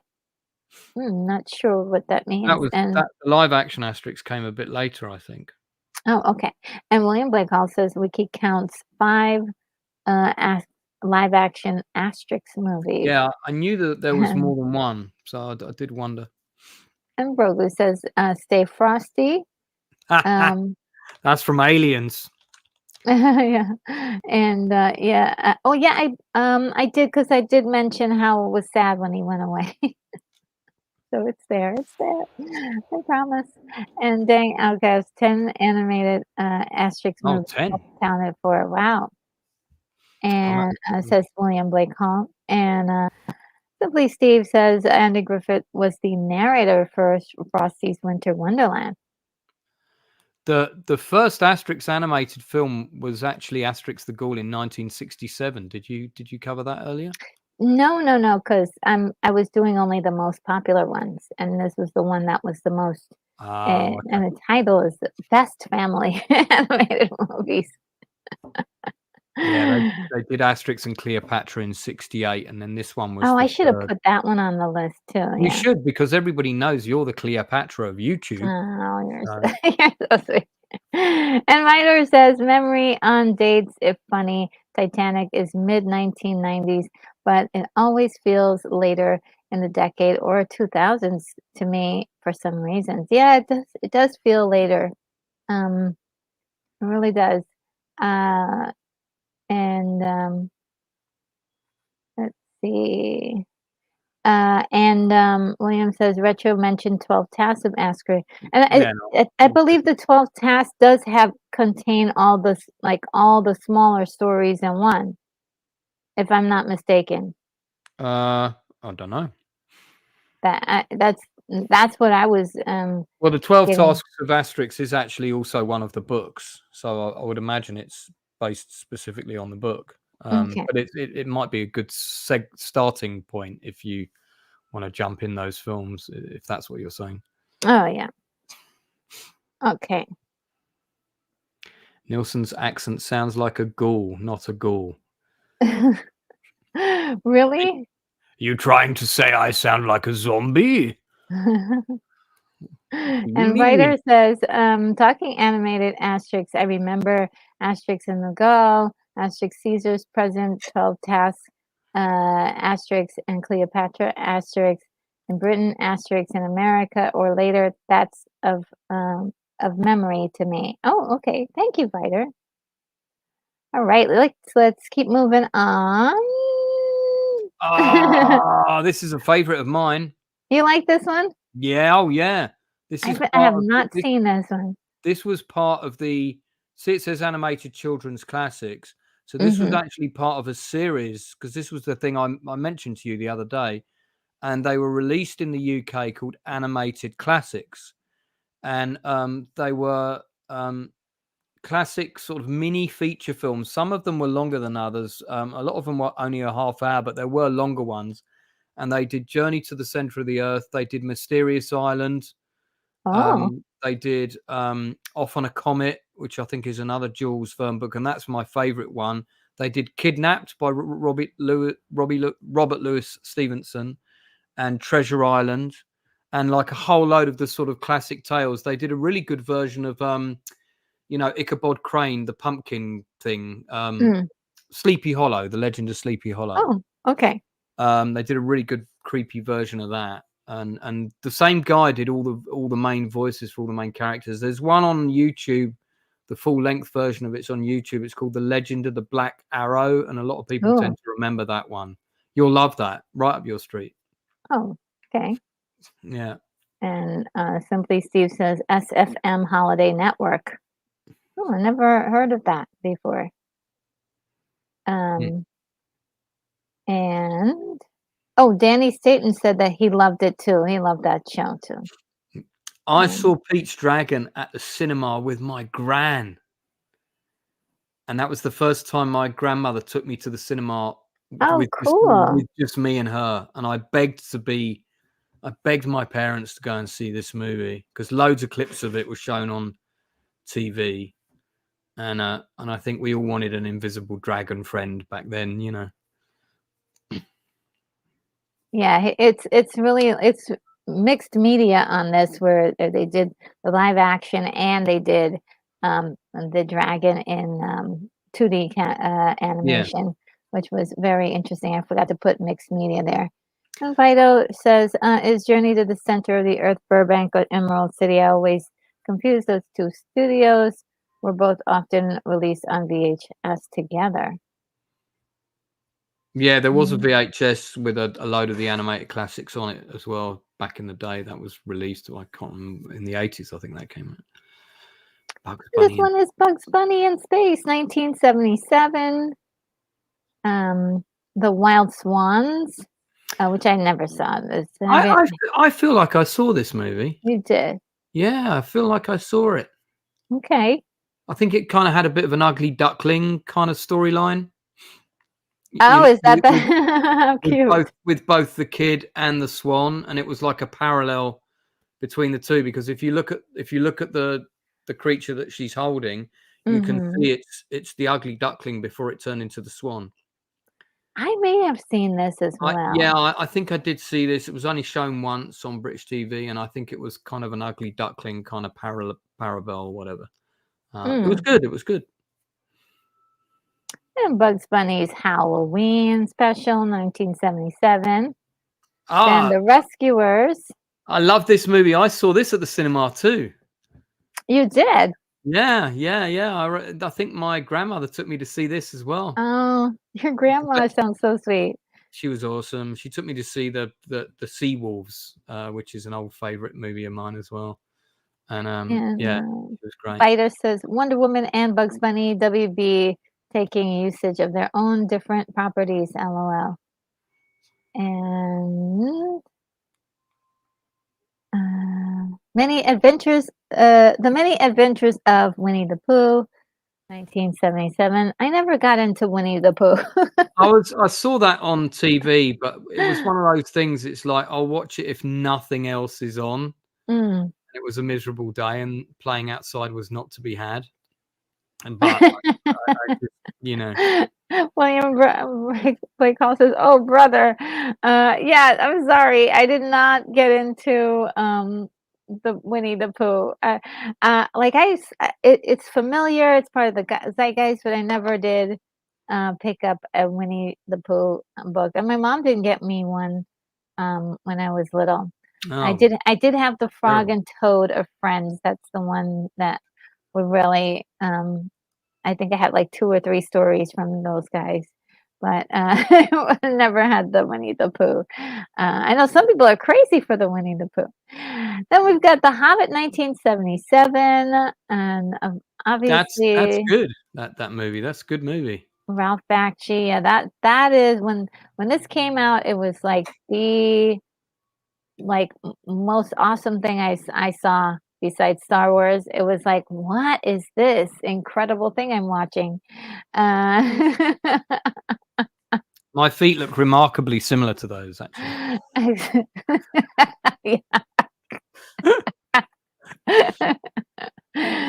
Ew.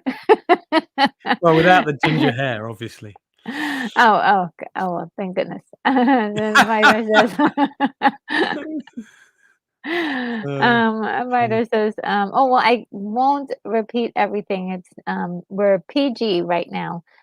But basically he says that, uh, that he kind of likes Russian Winnie the Pooh. It was hilarious compared with, Disney Winnie. And, William Blake Hall says Tigger is the only one. Um, and, also the mold of your life is in your hands to break. Is that from The Hobbit? I forgot, like, word for word. It's been ages. I need to watch it again. I don't remember that line. Yeah. And Simply Steve says Rankin Bass version, yes. Mm. And Ralph Bakshi was involved with that. When did he do Lord of the Rings? Was that later? Yeah, a little late. It's on the list, yeah. Okay, cool. I won't get Definitely. into it now because I've got a lot to say about that film. But I remember William, there could only be one. And William Blake called Big Feet. Do tell. Well, I've got big feet. What can I say? It's 11 and a half. If you want to send me any shoes, 11 and a half, please. Oh gosh. Well, I I have big feet too. But they So don't. me and Retro have both got big hobbit feet, Yeah. people. You heard They it here don't look. first. They don't look like this though. I don't mean those are really wild. Uh, they don't look like they can actually grab you. Flintstones, meet the Flintstones. Yes, because Flintstones Christmas 1977. Then we've got Nestor the long-eared Christmas donkey. Somebody was mentioning him I earlier. I don't think I've ever seen this film. There's Oh, something really? about that image that reminds me of your hair, Retro. The long bits going down the side. Okay. Don't reveal your secret. I understand. Gulliver's Travel. My goodness. Gulliver's Travel. This was Makes me. this was a great film. Saw this on TV one holiday. Richard Harris. Yeah, mixed media.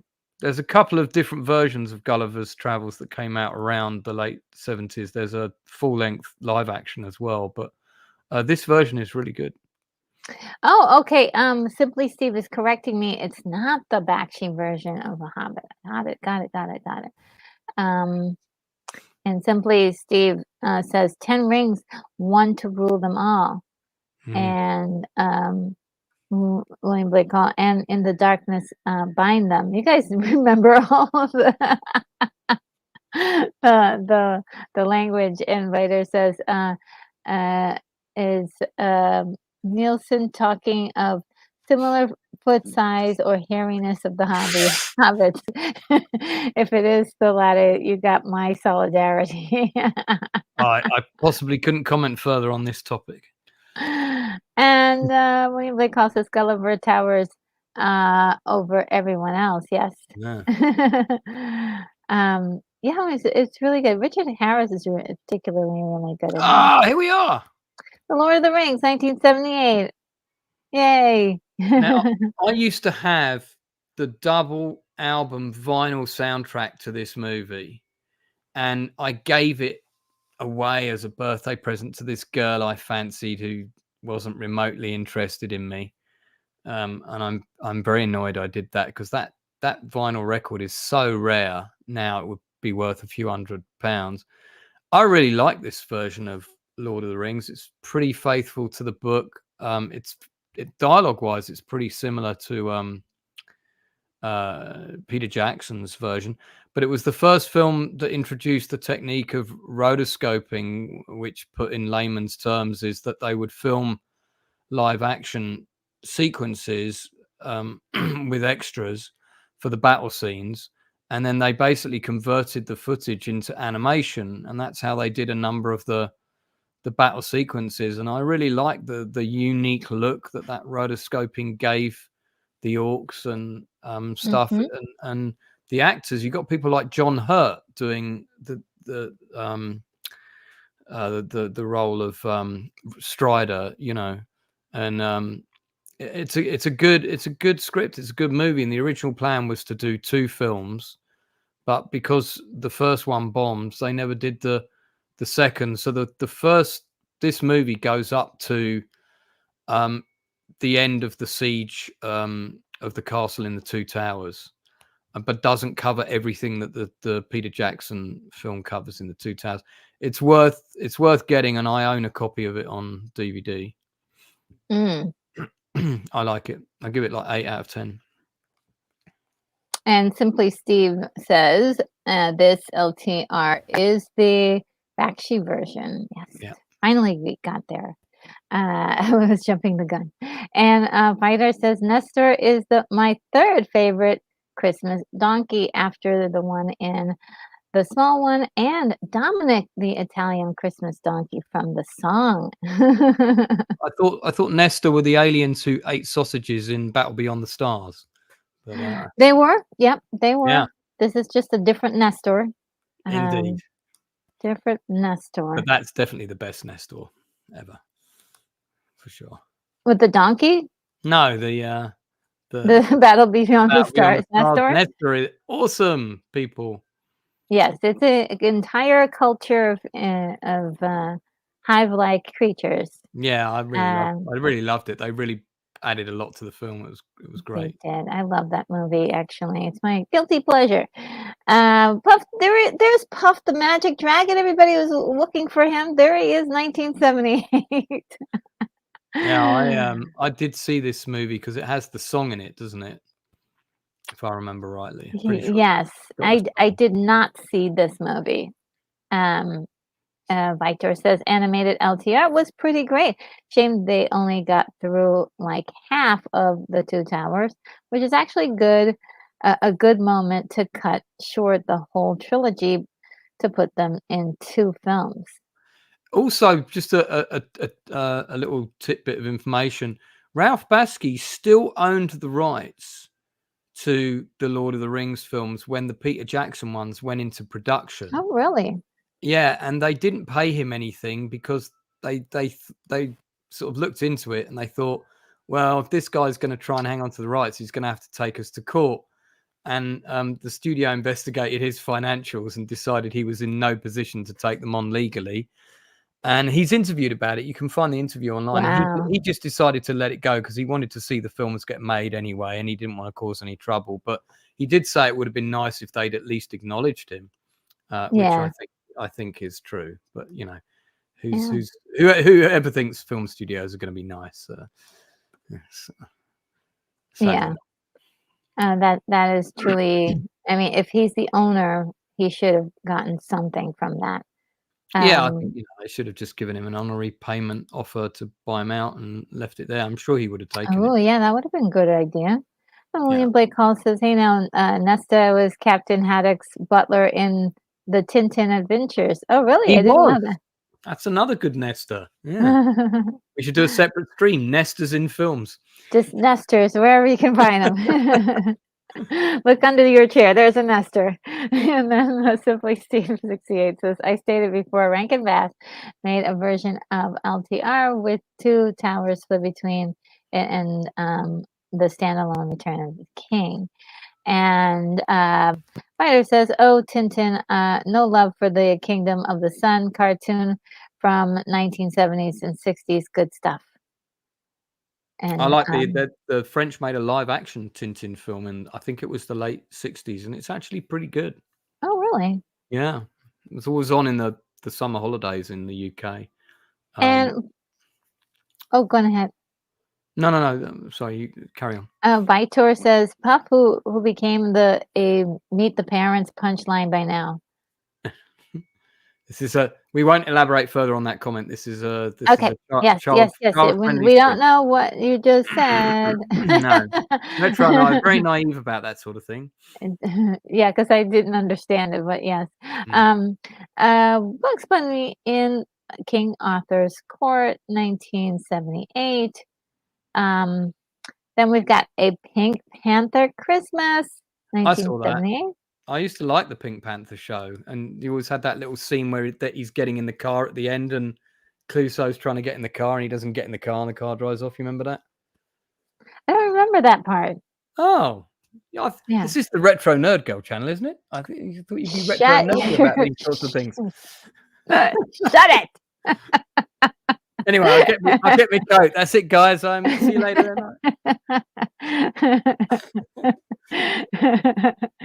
Raggedy Ann and Andy in the Great Santa Claus Caper, 1978. I want to see this so bad 'cause I love Raggedy Ann and Andy. Did I tell you guys I had the toys? I had the two Yeah. little dolls, and I of course, never. This didn't get much play in the UK. I never really saw this or got into it. yeah, I had the dolls, but the dolls were just something of that people just had those dolls. It wasn't really like linked to anything in particular. And Right. I think these guys were just trying to make some stories and some money off the fame of Maggie Ann and Andy. But I did lose those dolls over time, and I really miss them. I want um, those dolls back, but they're ridiculously expensive. Scooby Doo Goes to Hollywood, 1979. Didn't see that. Me Ah, there neither. it is. Yeah, there it is. And So I certainly saw this. one of the other things that's really great about this film, and as I said, I've dropped a link, guys. The whole thing's on YouTube. Is the one with the American voices for the kids, which is very annoying because the children Yes. the children are British and they're written to be British, and the dialogue with them is quite British. And if you see the version with the British voices, which I can't find it anywhere now, because I bought it on DVD once and it had the American voices on it, and I was so annoyed I threw it away. Oh, wow. Because it's got American voices for some of the other characters as well. Mr. Beaver was played by the guy in command of the soldiers in the famous British TV show Dad's Army.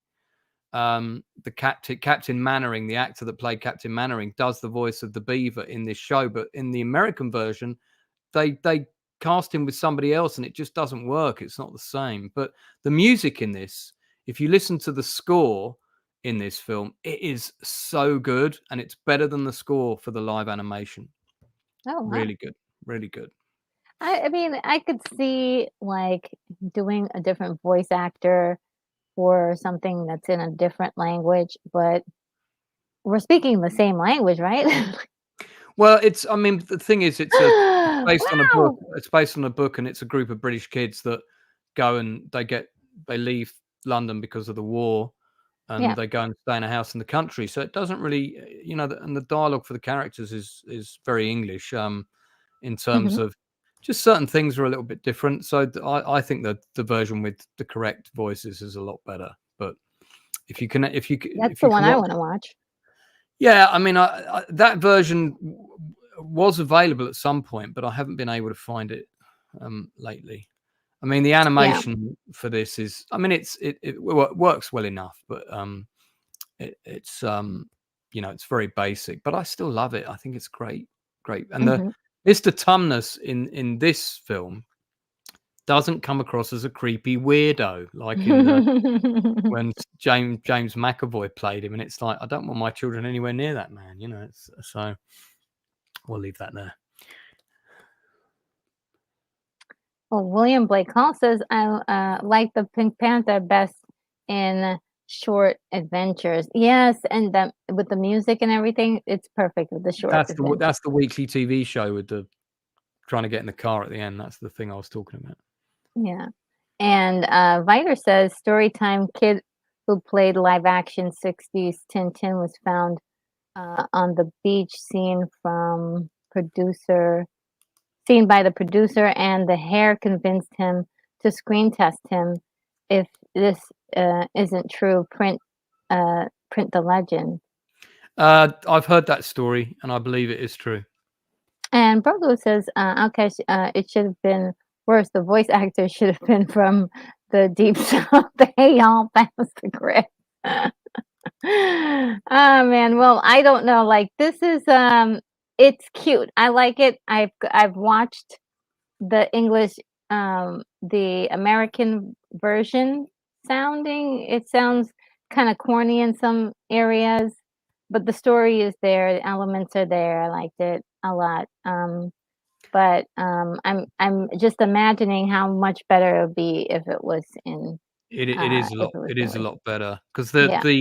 the dynamic between Lucy and Edmund with the British voices, the agitation with the actors is so much stronger. Mhm. Because I remember I watched both versions one after the other. Are you about to jump into the 80s? Because I think there's a 70s film I wanna shout out that you've missed. I don't know, well, we'll have to see, and, what's this that you've left in the Oh, chat? that's the link for Lion, the Witch, and the Wardrobe on YouTube. Okay, thank you I very much. I put it earlier, but I put it back up while we're discussing it, so, Thank you so uh, much. Yes, it is in my favorites for I usually watch it during the holidays because I love the Ice Queen. Um, I was always upset if it wasn't on at Christmas. They used to show it every Christmas, and then after a oh few really? years, it kind of they'd stop showing it. I was like, "Why is it not on?" Oh. Okay, well now you have the link. You can always watch it during Christmas time. Yeah. Um, and the next one is Return of the King. Oh, Um, that so isn't that the Russian animation or something? Is it Eastern ah, Europe, Eastern European production, this one? I'm not sure. I haven't seen this, and I definitely must. Yeah, I'm not sure exactly which production it is, but it's And, Return I of the mean, King. did they do The Two Towers and Fellowship as well, this company? Because I know they did The Hobbit, but Yeah, that I don't know. You'd have to do some twinkle twinkling on Google for that I one. Um, I'll have a quick look.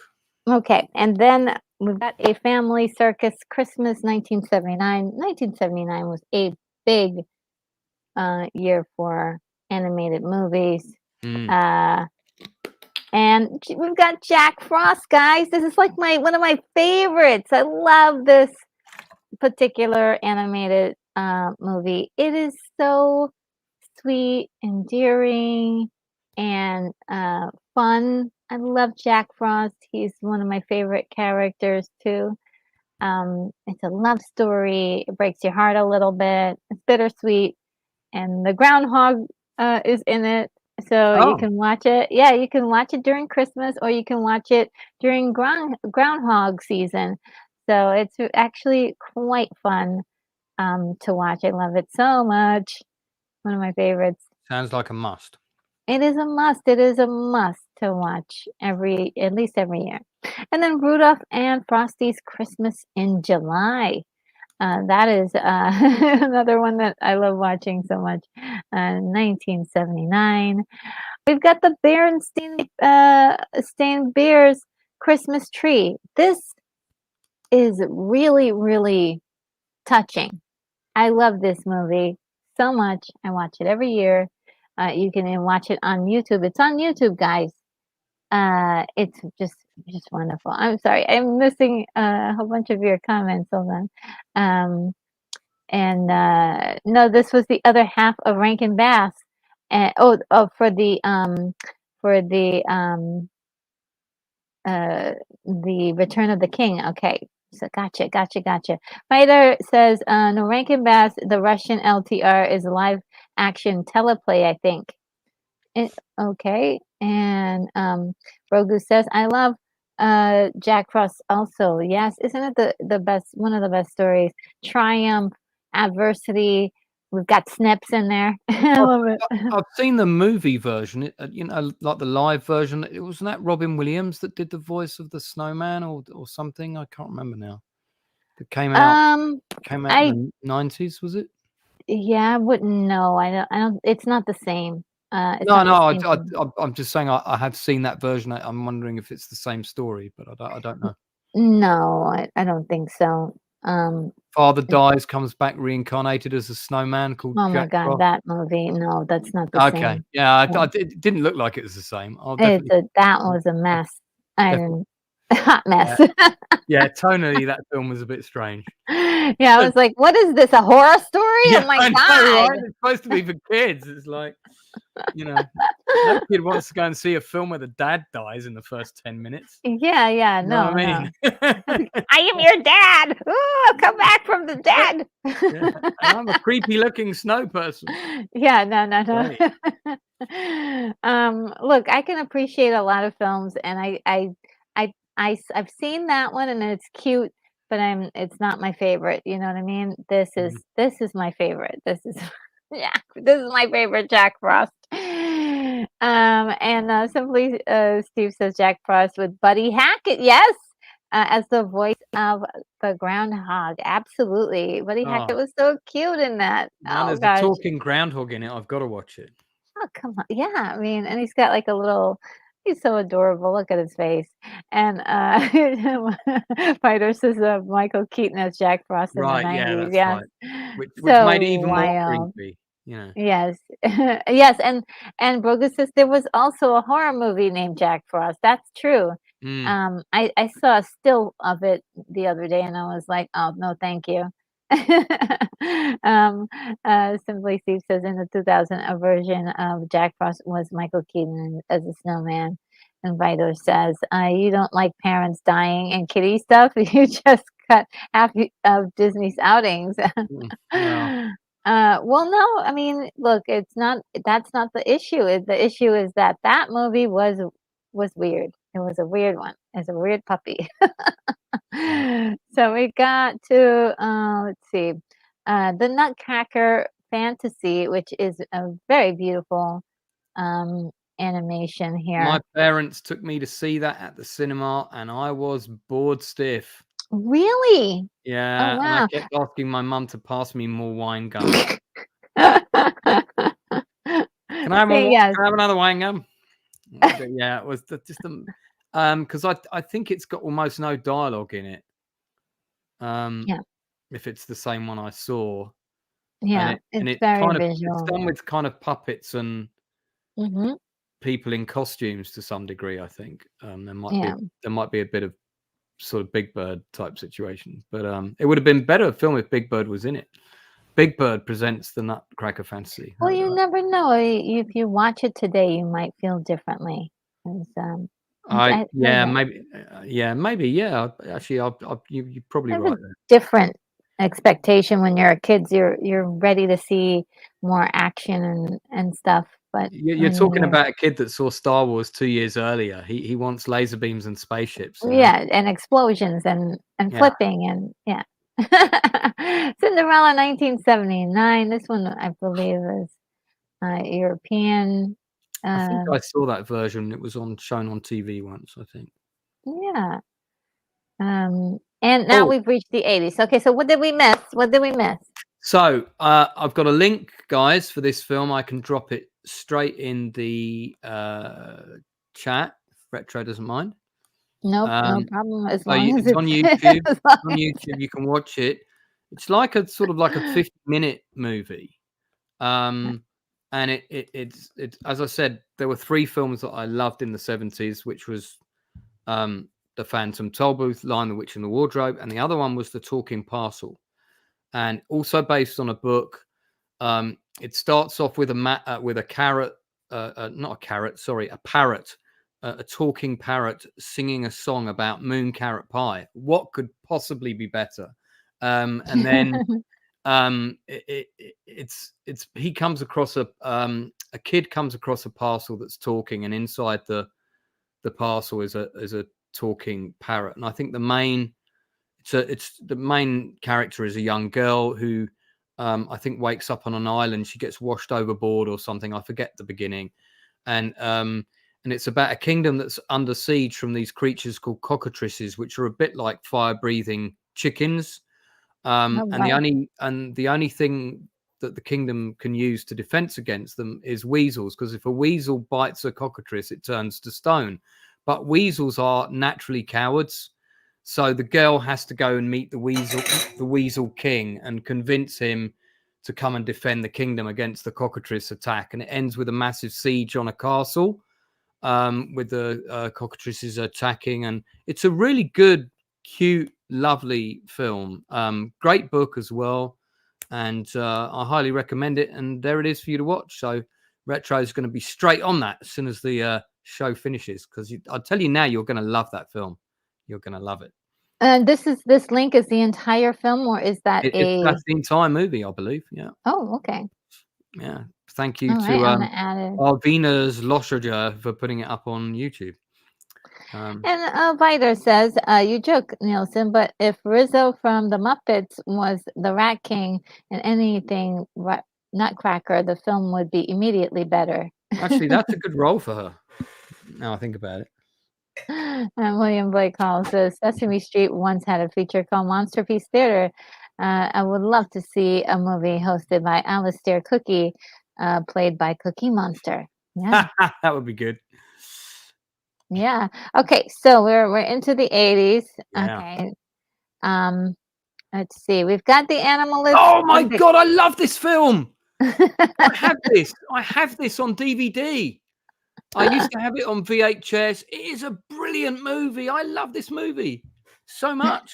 And then you got the two runners that fall in love, the leopard and the cheetah, and then there's the guy that goes the German skier, and he gets lost and he ends up in Strangula, and you've got and I love the way it cuts to the different newsreaders. And did you know Billy Crystal does one of the voices? Oh, wow. Yeah. Oh, it's such a good movie. Okay. So It's good. been so many years since I've seen this. I do need One of the best feature length animated films ever made, and it's so funny, and it's just so beautiful. It's such a lovely film. Oh, that's not. I want to see it again. Okay.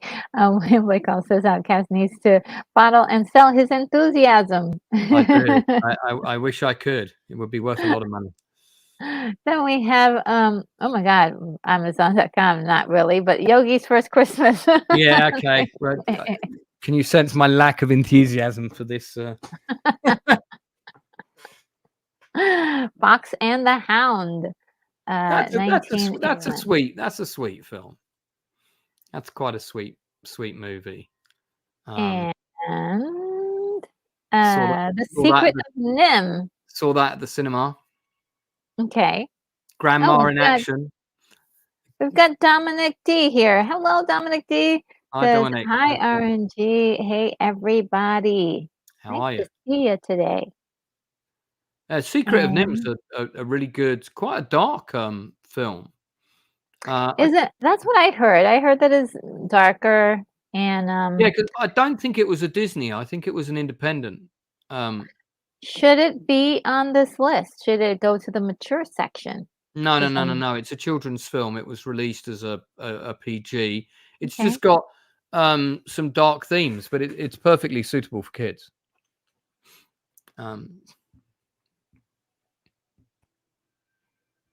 Okay. The Flight of Dragons. Yeah, that's a good movie. That was released on VHS as a feature film in the UK. I never saw it at the cinema, but I saw the video. It's a good film. Okay. Tron we'll call it mixed media. Saw that at the cinema. Yeah. Twice. Yeah. Beautiful. We did a watch party for Tron not too long ago. How did it hold up? Because I haven't watched it in probably over 10 years. Yeah. Retro. Well, I mean, it's set in the 80s, so it feels it's like a time capsule in the 80s, but I think the story is just really wonderful, and it still looks just as beautiful as it did back in the 80s. It is a gorgeous looking film. Whoops. Oh. And sorry. Huh? Say that again? I was going to say that, and Last Starfighter came out within a year of each other in the UK. Oh, really? I think we got Tron a bit later than you. And they were the two films to both use heavy CGI elements. And the guy who lived in the flat upstairs, who was staying with me for a few days, he's moved out now, but he comes back and rents my room out. He's a big Star Wars guy, and we were talking, and I said, "You've never seen The Last Starfighter?" And there's a really good high-res copy of Last Starfighter on YouTube, and he watched it. He's younger than me; he's about 40, and he just said he thought it was amazing, and he could appreciate how good the graphics were for their time. Tron was a flop at the time, and I didn't Yeah. know that. Yeah, it didn't do very well. I'm surprised to hear that, because everybody that I know went to see it. It was like a big deal in the UK. It must have done well in Mm, the UK. yeah. And Simply Steve says Nim was an indie, and Yeah, I William thought Blake it was. Hall I thought said it was. Secret of Nim is for kids. It came out to us from a man called Don Bluth. Yes, Don American Bluth. Yeah, Tail guy. Yeah, yeah. yeah, yeah, yeah. No, it is very much for kids. It's just got a more sort of A more serious, yeah, serious tone to it. story. Yeah, kind of more not your typical fluffy story. It's good movie. Somehow you need more puppets in your videos. Ah, well, you've got suggestions, let me know. Yeah. Inviter says Nim was made old Disney style. It can get dark and scary, but it's a good kids fairy tale. At the end, Don Bluth rule: kids can handle anything bad if there's a happy ending. Yeah, Okay, true, true, okay. true, true. And Simply Steve says illusions in the last unicorn. Yeah, that's coming up, I believe. Um, uh, I just realized your super chat video is like this kind of montage of unicorns. Yeah, that's a special one that I've done for specifically for Unicorn Unicorn Rampant Ram. Studio. Yes, yes, yes, 'cause, We like yeah, unicorns. he got his own, wonderful, wonderful, videos that I Montage. put together, and I'm like, "Yes, I needed to put together something special for him." So I can't wait to see what my one looks like. Right. Next movie. What we got? The Oh, Last talking of which, Unicorn. what a segue. The Last Unicorn. Schmendrick, I love this movie Oh yeah, so I saw it. much. Good film. Good film. Yes, Very I sweet. also did do a, movie review on this. It was so much fun. It was so great. Um, and The Ah, Snowman, 1982. Talk about, yeah. yeah, this one will get you crying. So that debuted on Christmas Day. It's Raymond Briggs, who was a very famous children's author, and he's also done um, 5 other films. Fungus the Bogeyman was a book that he did before the Snowman. He did When the Wind Blows, which is about what people would do in the Cold War if there's a nuclear attack. Very, very, very sad film. You may well have that because that was released in the late 80s. And this was about 45 minutes long. The song was #1 in the Christmas British charts for weeks, weeks and weeks and weeks. And I do believe the movie got a belated cinema release as a film attached to another movie, but I can't remember what the other film was that it came out. So what movie is this? The Snowman only got, when it first was released, it was made for television, Yes. released in British television, but later it did get a cinema release attached to another children's film, but I can't remember which movie. It might have been Santa Claus the movie or something like that. Okay. That they double billed it with as a, because it's only about 40 minutes. It's not like That's a a short 2 hour. movie. Yeah, it's like was made for TV.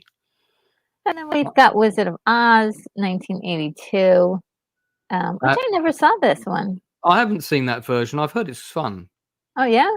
Yeah, Then we've got David Copperfield, 1983, and I've seen this one. It's actually kind of like it's kind of sad, but also, you know, uh, must be Russian or something. yeah, they did a whole, this particular company, I forgot the name of it, did a whole bunch of different um, cart cartoons or animated films. So, um, By the way, when we get to the end and you're done with your slides, I found that asterisk thing for you so I can show everybody. okay, and it's See. not video, right? No, it's just Just a still. picture? Okay. Yeah, Yeah. I can scroll it up and show everybody all the things they did for the boxes and stuff. And so I've got Nausicaa of the Valley of the Wind. I've never seen this. I Um, have seen it. I highly recommend it. It's one of the first Studio Ghibli movies. It's amazing. okay. And is this suitable for children? Oh yeah, 200%. 200%. Oh, I love those odds. most of the Studio Ghibli movies are suitable for kids. They do take on more complex themes, but Right. I wouldn't. I can't think of one that I wouldn't be happy to show to children. They might not understand it when they first watch it, but that's okay. Yeah. There's nothing that's going to traumatize them. Finder says on Tron the effects were dated, but I prefer Tron's visuals to Tron Legacy, which look better, but less otherworldly. Because of that, it makes sense. Okay. And Simply Steve says, there's Nausicaa. And Writer says, Burbank Studios, their Dickens stuff was hardcore, pretty dark, and a book faithful for kids. Yeah, because it was kind of like, oh my goodness, this is really a cartoon or an animated thing, but it was still good. It was still good. I enjoyed myself. Dominic D says, what was that version of Wizard of Oz, the David Copperfield straight on video movies? It may have been. It may have been. Not sure totally, but let's see. So we got the Nausicaa, Star Chaser, The Legend of Orin, 1985. Have you seen this one? Yeah, so I was working at the cinema when this came out, and I got to see it about 5-6 times. And it's a really, really good film with it's a very strong Star Wars ripoff. There's like a very Han Solo character. Oh, cool. It's a good film. It's worth tracking down. Definitely worth tracking down and watching. A lot of fun. And of course, we've got the Care Bears, and we can't have this list without talking about the Care Bears, 1985. Then we've got Rainbow Bright 2, and the Star Stealer, 1985.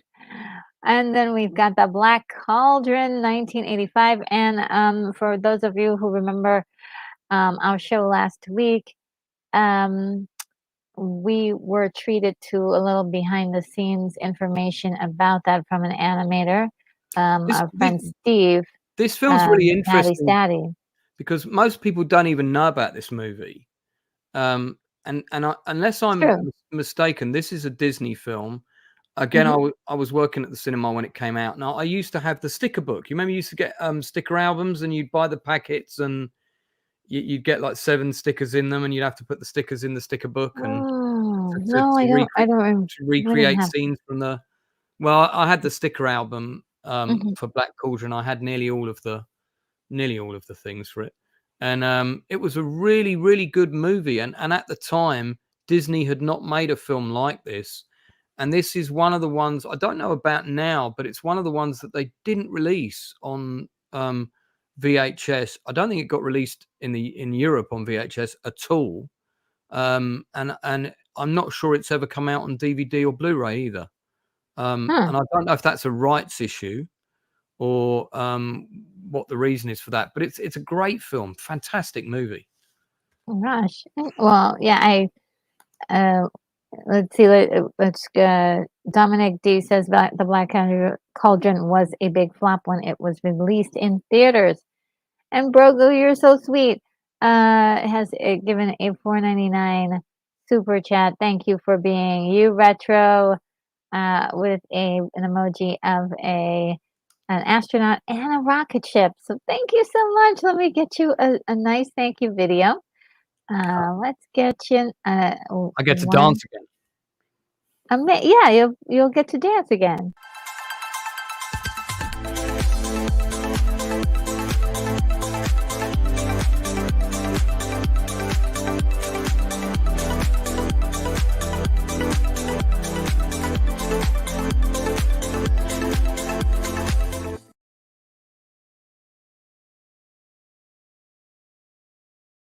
Oh, thank you so much, Brogu. Really appreciate it. I need a video like that for my super chats. I have to get one of those. Create one of those. And William Blake Hall says, I read the Lloyd uh, uh, Alexander books, from of which the Black Cauldron was the first one. Oh, cool. Yeah. Yeah. Last week, Maddie's daddy was trying to tell us. Oh, he did tell us some behind the scenes information about the Black Cauldron. So if anybody's missed that show, go ahead and check it out. It is really insightful. Some of the things that he had to say about not just the Black Cauldron, but the entire conversation we had via the chat. And then we've got The Adventures of Mark Twain, 1985, aka Comet Quest. Did you happen to see this one? I think I did see this. Yeah, I think I did see this because I thought it. I think I wanted to see it because I thought it was off on a comet, but it wasn't. Um, Now this film, I was working at the cinema Wow. when this movie was on because I started working at the cinema in '85, and I was there until the mid '90s or early '90s. Okay. And I always remember that a dad came in with his son to see this film, and it had already been on for like 20 minutes. And I was like, guys, you've missed quite a bit. But and anyway, they sat and watched it, and then afterwards, this father came up. He was a bit annoyed, and he went, "Is that it? Is that all we got?" And I went, Yeah, "Well, I'm you really missed sorry, one. sir, but you did arrive late." And I'll never forget this. His son looked up at him and was pulling his arm, and he went, "I really liked it, Dad." And so, Some yeah, people. yeah, That is hilarious. Yeah, I mean, I saw this a long time ago, but I really need a rewatch of this. 'Cause, yeah, I do need there's a lot of stuff I've forgotten. Castle in the Sky, have you seen this?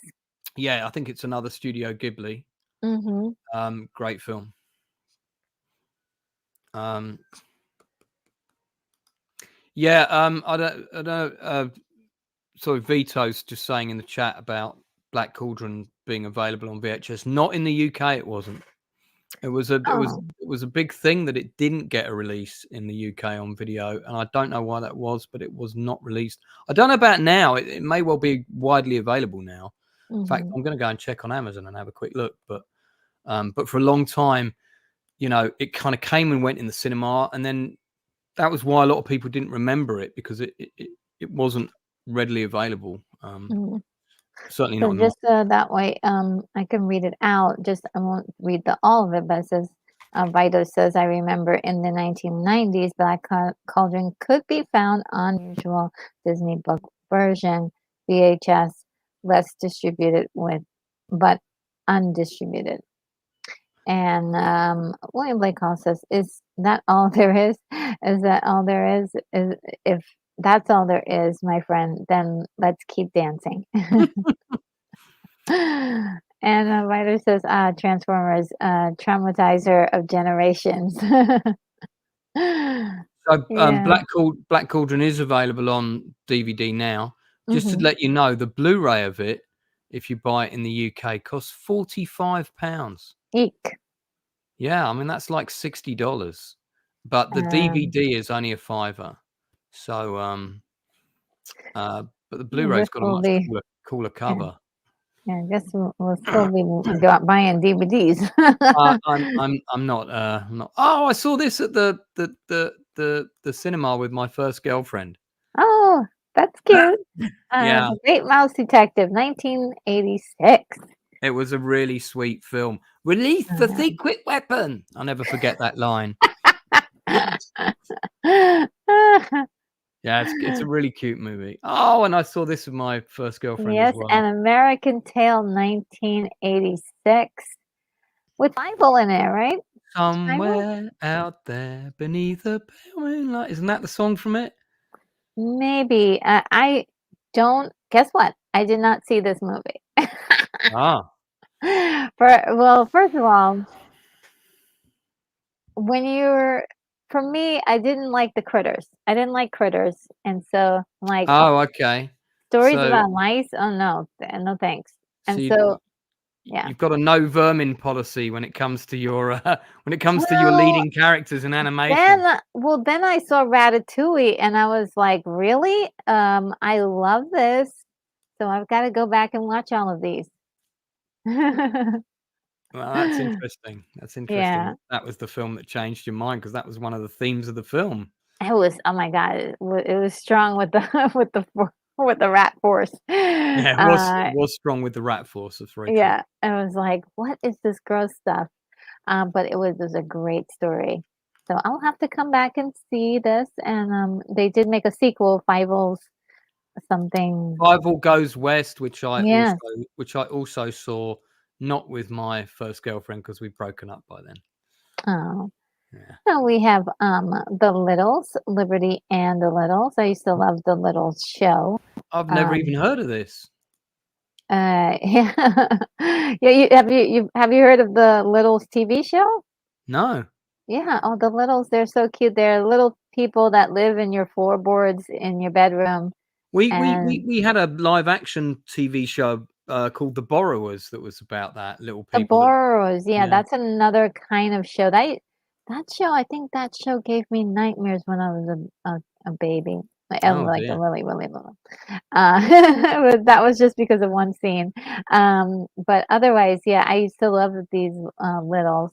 Then G.I. Joe movie, I 1987. saw that. I saw that. That was Yeah. actually a really good movie. What a Yeah. crazy turn of events going all over I was the working place. in the cinema when that was on. And Dominic D says, Linda Ronstadt sang the theme song to An American Tale. I did Yeah, not know that. I think it was Linda Ronstadt and, someone else. There was a guy on it as well, I think, Oh. because I think it was a duet. I'm gonna look up who that was. And Vitor says, Black Cauldron definitely went from black sheep of Disney to cult favorite, and Disney definitely milking the small cult now. From 1990s onward, Disney doesn't ignore possible cash flows. Yeah, I mean sometimes they drop the ball, like when they try to make everything go digital instead of Yeah.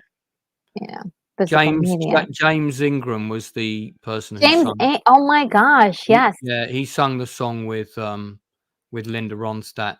He passed Wow. away. I didn't know this. He passed away in 2019. Oh, Only 66. no. I did not know that. I had such a crush on him when I was little. Brain cancer. Oh, what a shame. What a shame. No, that's sad. Yeah, yeah. Yeah, he had a great Um, voice. What a oh, voice. yeah, yeah, yeah. Um, let's see, he says, "In Brooklyn, the animals are too realistic." Yeah, I'm sure they are. Yes, and, let's see, oh, William Blake Hall says, "I remember The Borrowers as a live action movie." Oh, yeah, was it a live action movie or was Yeah, it a? there was a movie as 'Cause I know well. that there was a show. I think there was a movie. I mean, the movie may well have been a couple of episodes stitched together, or it may have been a Ah, spin-off. 1997. That was no, yeah. So that was completely separate from the BBC TV show. That was okay. with John Goodman and Jim Broadbent, fantastic actor. Directed by Peter Hewitt. That came out in '97. Oh, I'm not sure okay. I ever saw that. And Dominic D says sad about, James Yeah, Ingram, yeah. sad. Yeah, he had a one heck of a voice. Yeah. And, Barbie and the Rockers, Out of This World. Oh, That man. I remember that coming out, and I went out of my way not to watch it. Yeah, they were trying to compete with Jen because, Jem was, kind of there was, like, a big competition between, Jem had the idea first to be Jem, and then Barbie was like, "We need to, like, get in this action before they release Jem." So, I this actually just was, watched the Barbie movie last night, oh, yeah? new one. I've still got 20 minutes to go, but I've seen most of it. Oh, good. You're officially now part of Barbenheimer. I am, because I've seen Oppenheimer. Now I've seen Barbie. So It's official. mm, Let's see. And Viter says The Great Mouse Detective is my favorite black sheep of pre-Renaissance Disney. yeah, it's good. And he I'm of course agreeing. said I'm agreeing there. you're Yeah. agreeing. And Viter says, is Barbie and the Rockers the oldest Barbie cartoon? I'm not sure. It might be. This is the first one that I was able to find on my Mm. list as far as like the popularity. So I think maybe it's the most popular, but for the first popular. But I don't know if it's the first movie. It's probably something else. We'll see. That would be great to go over all the Barbie movies one day. 'Cause there's so many. There's like 30 or 40 um Barbie movies that have been made. The Adventures of Oliver Twist, Yeah, I 1987. remember this. I think I may have seen it, um, Yeah. but you know, if you've And seen the British musical version, you're kind of spoiled. This was on at the cinema I was working at, so I saw this a few times. Oliver, yes, Oliver and Company, 1988. Yeah, I've never seen this, so it's kind of Oliver Twist, but with dogs, basically. mm, So there's like a Fagin dog. Ah, now we're talking. The Land Before Time, 1988. Yes, So they everybody knows about this. I've never seen this one either. Pizza Hut did a special promotion with the dinosaurs. Okay. And you, if you bought like you know, you sat down for a meal and you got X pizzas, you got a rubber dinosaur. And I remember we went to Pizza Hut for my birthday when they were doing this promotion, and I said, look, I want those dinosaurs. How much for all of them? And the woman gave me a quote, and I was like, right, bring 4 out. I'm having them. And I used to have them for ages, and I gave them to someone's kid. I kind of regret that now, though I'm sure they got more fun out of them than I did, because I was an adult when I got them. Well, I was 18. But yeah, it was great. It's a great film. It's a good film. I think it spawned Oh. about 4 or 5 sequels. Yes, it's sequel galore for this. I think they're still making sequels to this movie. It's Yeah, so crazy. most of those are rubbish. This is a great movie. This is another Studio Ghibli. I have heard great things about this. It's a fantastic film. Yes, Yeah, really I've good. heard nothing but great things about this film. And Oh, Grave of the now Fireflies. this is another Studio Ghibli. This is one of his best movies. Yeah, I'm a massive Ghibli fan. So Oh, wonderful. yeah, Yeah, Grave of the Fireflies, 1988. Paper House. right. Um, Well, this really shouldn't be here, okay. because it's not got animation in it per se. What happens is, okay, it's a horror film first of all, Oh, so it was an 18. It's a good movie. I mean, it's not a gory horror movie, okay. but the basic story is that there's this kid who sees a ghost in this new house that he moves into, and whatever the kid draws in, because he draws that house, and then that house appears in his drawing pad, and whatever he Mhm. draws in his drawing pad, this kid gets to then have in his playroom. And at one point, the child somehow gets to go through the dimensions and go into that room, and he sees, like, you know, so the kid can't draw like a proper bike, for example. So in this kid's bedroom, there's a bike that's like really messed up with wonky wheels and everything. It represents the one that he drew. And he Uh-huh. also draws his dad, who was some kind of awful dream figure, boogeyman figure, and this sort of twisted version of his father ends up chasing him in the other world. So it is a horror film. It's got some weird animation effects, but Mhm. it's not really an animation. Well, yeah, that's why I put mixed media there because it's like Yeah, it's partially. Is this suitable for kids? no, Okay, so that's where no. we're So gonna this move would this to them. We're gonna, today's kids, like, you know, a 14-year-old maybe, but not young children. okay, so to anyone watching, this is not for. This is This a is this the is one a that. Yeah, this is one we're kicking out of the list. Move to Retro will mature. now play her video where a teacher comes on and says, "Naughty, naughty." Do you have a sequence for that? No, but if I did have a sequence, it would be Well, um William Blake Hall, who suggested it, dude, I saw this at a horror film festival, so that's why I remember it. And it was a good little, it was nice. It was kind of, I saw a lot of rubbish at that festival, and this was one of the films that I remembered because it was good, and I watched it a couple more times. so this is what I have for this.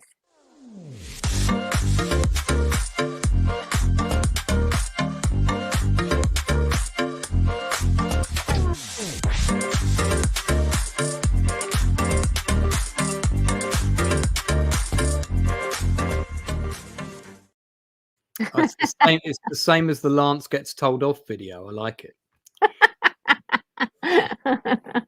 Oh, now I took a load of people to see this when hey, I've got the original advert for this right here.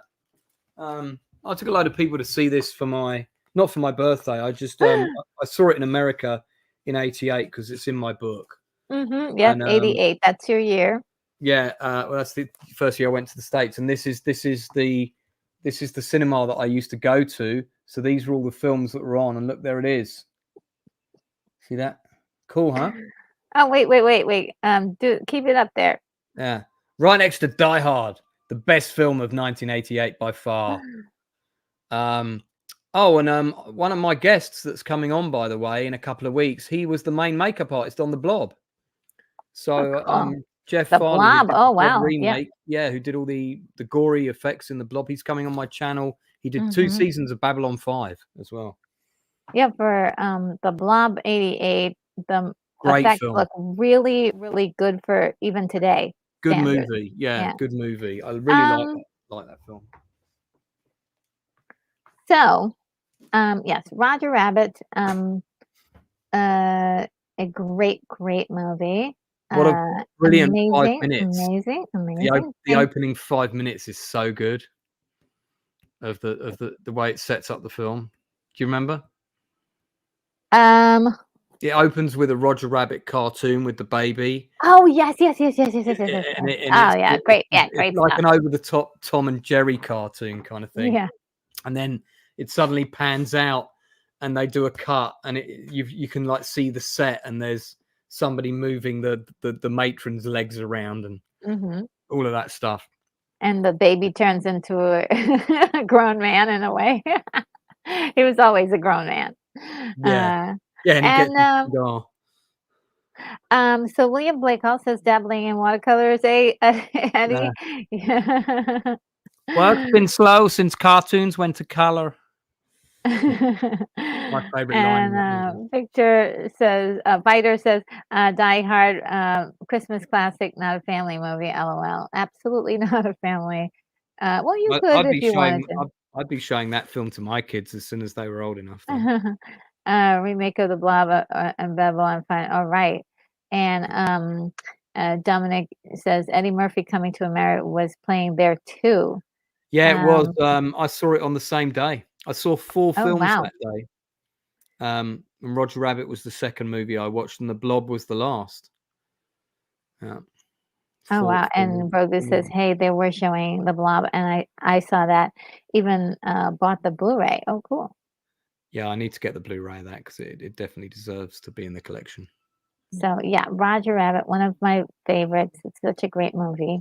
And then we've got the Little Mermaid. So cute. Oh my The God. the A proper classic. version. The proper version. Oh, I think that we can have both. But this is Do my you child. like the new one? I don't know. I haven't seen it. Oh, So, okay. Well, the fact that you haven't seen it says a lot to me. That's all I'm going to say.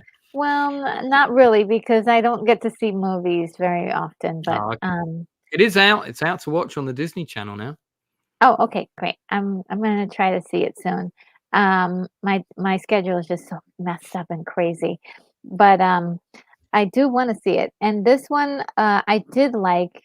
I've seen at least I want to say like 5 different versions of The Little Mermaid done by Mm. different people from all over the world. So I I love this story.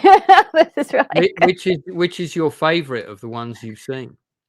I so far this one is definitely my favorite because of the time in which it was made Mm. and it was it started the Disney Renaissance, right? And it was really quite nothing like this. It did something new and different and fresh, and I just about everybody was in love with The Little Mermaid when it came out, and, yeah, it was just there was something special about this version Yeah, I of The couldn't Little stop Mermaid. singing that song. Under the sea, it's better where it's wetter, take it from me. Yeah. Still locked in my brain, I can't get rid of it. Yes, yes, yes, so many songs and, yeah, just a wonderful movie. Um, and they did that thing. They twisted the ending just a little bit to make it, of course, a happy ending, but Yeah. it's uh, most of the versions out there is probably not going to have this ending. It ends very poorly for the Little Mermaid, but I did love how special it made me feel. And I at this time I was already a grown woman. I just loved it. Um, and then we have dogs go to Uh, heaven. yeah, definitely made for children, that one. Don Bluth again, American Tail. I Yes, mean, I it's a good film. yeah. It's a good I did. film to show your kids if the dog's just died. You grab Oh that film, no. put it on, they'll be alright. Okay. And then there's Little Nemo. Didn't And I see this. remember a lot of people really loved this movie when it came out. I did not see this one. Um, Yeah, I I didn't see it. was I was too busy. And Kiki's Delivery Service, I heard such good things about this one. I don't know if Um, this is Studio Ghibli or if it's just it's a Studio it is. Ghibli. Yeah. It's one I haven't seen, and I thought I'd seen them all. I haven't seen this one. And so yeah, we're due for a watch party on this Yeah, one. that's I'm count me in for that. And then we've got Babar the movie, 1989, and I think I saw this one, but I'm not sure. Did Ooh. you I mentioned it earlier. Did you do the hippo film with the like isn't Michael Jackson one of the people voicing the it's got that song in it called Mr. Mabow Wow about the teacher, Mr. Mabow. No, anyway, I used to get that movie and this movie mixed up. Oh yeah, I don't know. um, Babar, I remember watching Babar. I used to always read the books from Babar, so that was part of my childhood. But um, yeah, so I this is it, guys. We finished. Now, you got to send me your little picture that you had. Let's Yeah. remove Oh, it. so that song is from Hugo the Hippo, which Okay. came out in 1973. It's a great musical. Jimmy Osmond, the Osmonds did the songs, not the Jacksons. Sorry, I got them mixed Oh, up. okay. So we did cover Hugo the Hippo before you got here. Oh, it's a Mhm. good film. I like Mhm. it. Cool. I don't know that I've seen the whole thing. Yeah, let me show you. So we were talking about Asterix earlier, which made me remember that Weetabix, this cereal, did an Asterix promo. They also did a very groovy Doctor Who one as well, and I've got both of them to show you. Okay. So 'cause, Um, it's retro, isn't it? So it's right up your street. So okay. So there you go. before you go into that, let me just read a couple of the Oh comments yeah, yeah. here. Um, and Simply Steve says, Rockadoodle 1989 and 1992, somewhere in that time frame. And Vidar says, in terms of YouTubers watching new films, quoting YouTuber Bob Shaw. Didn't see it. Too busy watching crap for you guys. You're welcome. Doesn't apply to RNG, who mostly watches good stuff, but still, aw.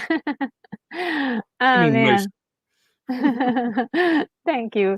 And Unicorn Rampant Studio says yes, Babar, the books. Yeah, the books were so cute, and I just remember it's a big part of my childhood. Um, so special those days. Did you used to read the Barber Papa books? The No, Barba. not Barbar the elephant, Barber Papa. It was like this creature that was like this blob with a head that could change shape, and it was like the Barber Papa family. And No, I've no, never heard of them before. I might see if I can find that while you're reading Okay. your chats out. So let's add to the stage, this. Oh, Oh, you're oh, no, you no, had no. Right, something let me for just. me. I Okay. got it. I got it. It's here. So, Weetabix is a very popular cereal Okay. in the UK. Certainly was in the 70s, and they did several promotions. I'm So gonna have to pull what this you up. got was in each box you got a selection of 4 Asterix characters. Well, actually 3 and a badge, like a badge Oh, thing. I don't. And these were they came as a strip of cards, and the flaps folded down at the bottom so you could stand them up as figures. okay. Yeah. And then on the back of the boxes, you had the dioramas. So this first one here is of the port in one of the stories. The next one is this kind of woodland setting. And then, by the way, the half boxes, they were very cleverly designed, these dioramas. So in the half boxes, you'd cut that image in half and you just have the lower half of the diorama, which actually, if you look at it, you can see if you cut them in half, most of the interesting action is actually in the lower half. Okay. Um, and then this is the woods, and you had the Roman fort, a town, and then you had the Asterix, the Gaul village, and these are the strips of the different characters that you got that came with each set, and it was always a random strip of characters. And I mean, we must have bought dozens of boxes of Weetabix because I was so into this thing, and I never had everything. Interesting. You could actually just print this and use it right now. You could.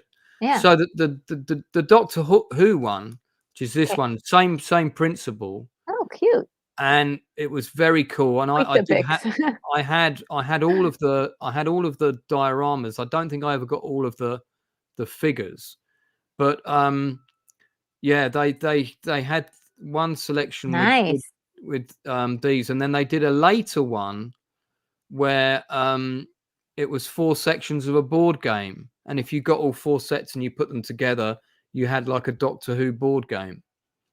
Nice. Um, yeah, so I remember I had the Alpha Centauri. I had this strip, which was a Dalek, Mhm. a Silurian, this funny robot square thing, and Alpha Centauri, which was a character I always really liked. And that was the strip that I hung on to them for a really long time. And then I lost them when I had to get all my stuff at my parents' house when they were moving, and lots of stuff got thrown out. And Oh, yeah, I no, think, you can use that and print it on cardstock, and whoop, there you go, right there. yeah, I mean, you probably could. I'm just If quickly. you wanted to, you can reinforce it with cardboard. This Just this is a really good site because it's got all the different cereal promotions oh, for all the nice. different main cereals, and you can see what they've done, Oh, and you I can go love it. I love this like, site. it's right up your street. You see, I told you it'd be relevant. And then this is the Doctor Who action game. So I wanted to show you this quickly. So um, you had this inside strip that came with sort of information about the characters. This is one section of the board game. So if you look at it, you can see it's like a board game, one of those Yeah. simple ones where you roll dice and you just do moves. And this Escape from the Underworld Oh, one, nice. race through space, and travel through time. And you put the 4 of them together. And if you look in the corners, you can see that there's a section of the TARDIS. So when you put all 4 of those together, that would make up the whole board. Oh, And it's that the would be, center, right? yeah, that would be very cool to print That's out. nice. You should print that out. My God. If only I had a printer. Oh. And you can see it comes with these little character cards on the various different enemies. And this was the one where I had all 4 pieces of the board game, but I never got all the characters because they would be random and you'd end up with the same ones, sometimes. So Now, did Weetabix taste good? It that's all doesn't right. It's sound just a, good. it's a kind of a, well, it's a load of, it's like a big block of wheat, that Oh, you yuck. you Yeah, it put looks with terrible. you put sugar on it, and yeah, you can see it there. Look, I Ugh, think you call them yuck. rusks, don't you call them rusks or something in America? No, Um, we don't have that at all that I know of. well, hey, well, you Man, didn't what get is your Doctor that? Who board game, did you? Because you don't have it. That's so true. That's either you ate the Weetabix or you Yeah. I Oh, mean, man, that's great. Thanks for sharing this. if you go back like to the 60s, you can see that. I Mhm. mean, some of the promotions they did before I was born, they did Thunderbirds cards. And What? I remember a friend of mine actually had some of these, like his brother or something who was older than us. Um, yeah, and I mean, then later on, you'll like this, right? Later on in the 80s, because we're both a big fan of this movie, they did a Flash Gordon promotion. Shut Check up. this out. No! Yeah. Wait. I need to blow this up on my screen for me to get a closer look. Oh, Re- what? Oh my Now Retro's getting very excited. I also had the sticker book. god! I had the sticker book for this, as well. And you had Oh these my different sort gosh. of, yeah, you had the things that came with them. It was like on the inside of the box, it was like a color Oh, diorama man, thing. so cool. Yeah. And then you got all these different cards. I had the sticker book for this as well. I may still have it in the shed. If I do, I'll send it to you, Oh Retro. You my can have it. god. That is so this is so Um, awesome. And these are just like cards, playing cards that will like I think cards they're you can just like save. sort of collector cards. I don't. Mm. It wasn't quite as And you could actually, like, sophisticated. if you wanted to print them out and then laminate them. Yeah, I mean, I'd really like to get that Doctor Who board game printed out Oh and my laminated. It god. would just have be really fun to have it. There was one campaign that another serial did, and I've never been able to find it online. Um, and it kind of had a ghost cavern thing, and it was done by a serial called Golden Nuggets, but I haven't been able to find the particular campaign that I was looking for. Ready Breck is the devil's cereal for sure. That's really the one you'd have to have a really good promotion for me to want to buy any Ready Breck. But So, they did a few that things. let's see, Dominic D asked, do they have any Kellogg cereal in UK? Just wondering. Kellogg's, yes, they do. And Mhm. Kellogg was, I think he was a Brit, the guy who was invented Kellogg's, because there was the movie made about him, and Anthony Hopkins played him. It's about them trying to invent cornflakes. That movie. Mhm. The Road to Wellingborough or something. It's called something like that. Yeah. So they did a fair few different kind of promotions. There was you know what? There was a Star Wars one, which was that was Shredded Wheat. It was called Shredded Wheat, and I don't think that's on Shredded wheat. Shredded Wheat Star Oh, Wars just promo. oh, look, But and Simply Steve mentioned shredded wheat. yeah, Shredded Wheat did a Star Wars promotion. I'll have a quick look and see if I can find it, but I don't know. I think you've got to rush off though, haven't you? You've got a commitment Oh, no, today. I'm good. I mean, actually, it's next week, so we're good. Oh, I'll have a quick look and see if I can. I'll show. Grogu says, "Hey, did I see a Thunderbird screen?" Yes, that was so amazing. Oh, dude, So I've amazing. got all the Thunderbird vehicles all right here, man. So they're all there. Let me Shredded Wheat, Star Wars promo. Let me see if I can find that. 1970s. It would be, wouldn't it? So they did the same thing as the Asterix, where they did they had transfers, and they had these kind of I found it. Here we go. They had these backgrounds on the back of each packet where you could put the transfers and smaller versions on the smaller boxes. So and somebody's actually taken the trouble to get I think it's the same website actually. Looks like it is. I guess I just missed it. But this is the Star Wars promo, which was hugely popular. So they must have sold God knows how many of these.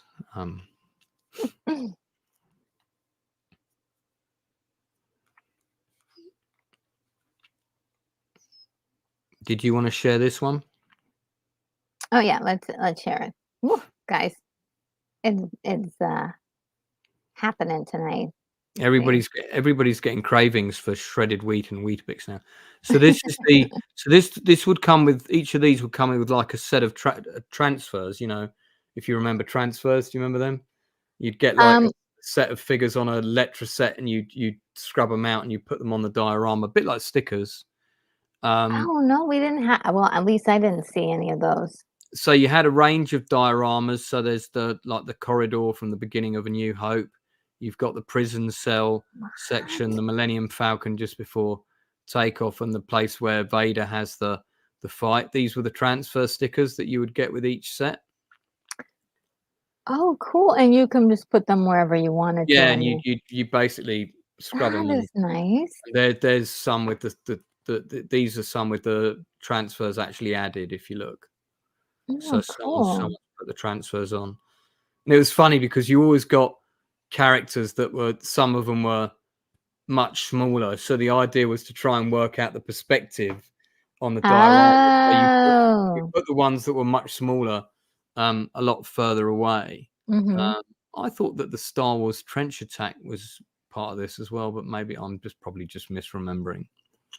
So, oh yeah, there's shreddies. I missed it. Malted shreddies.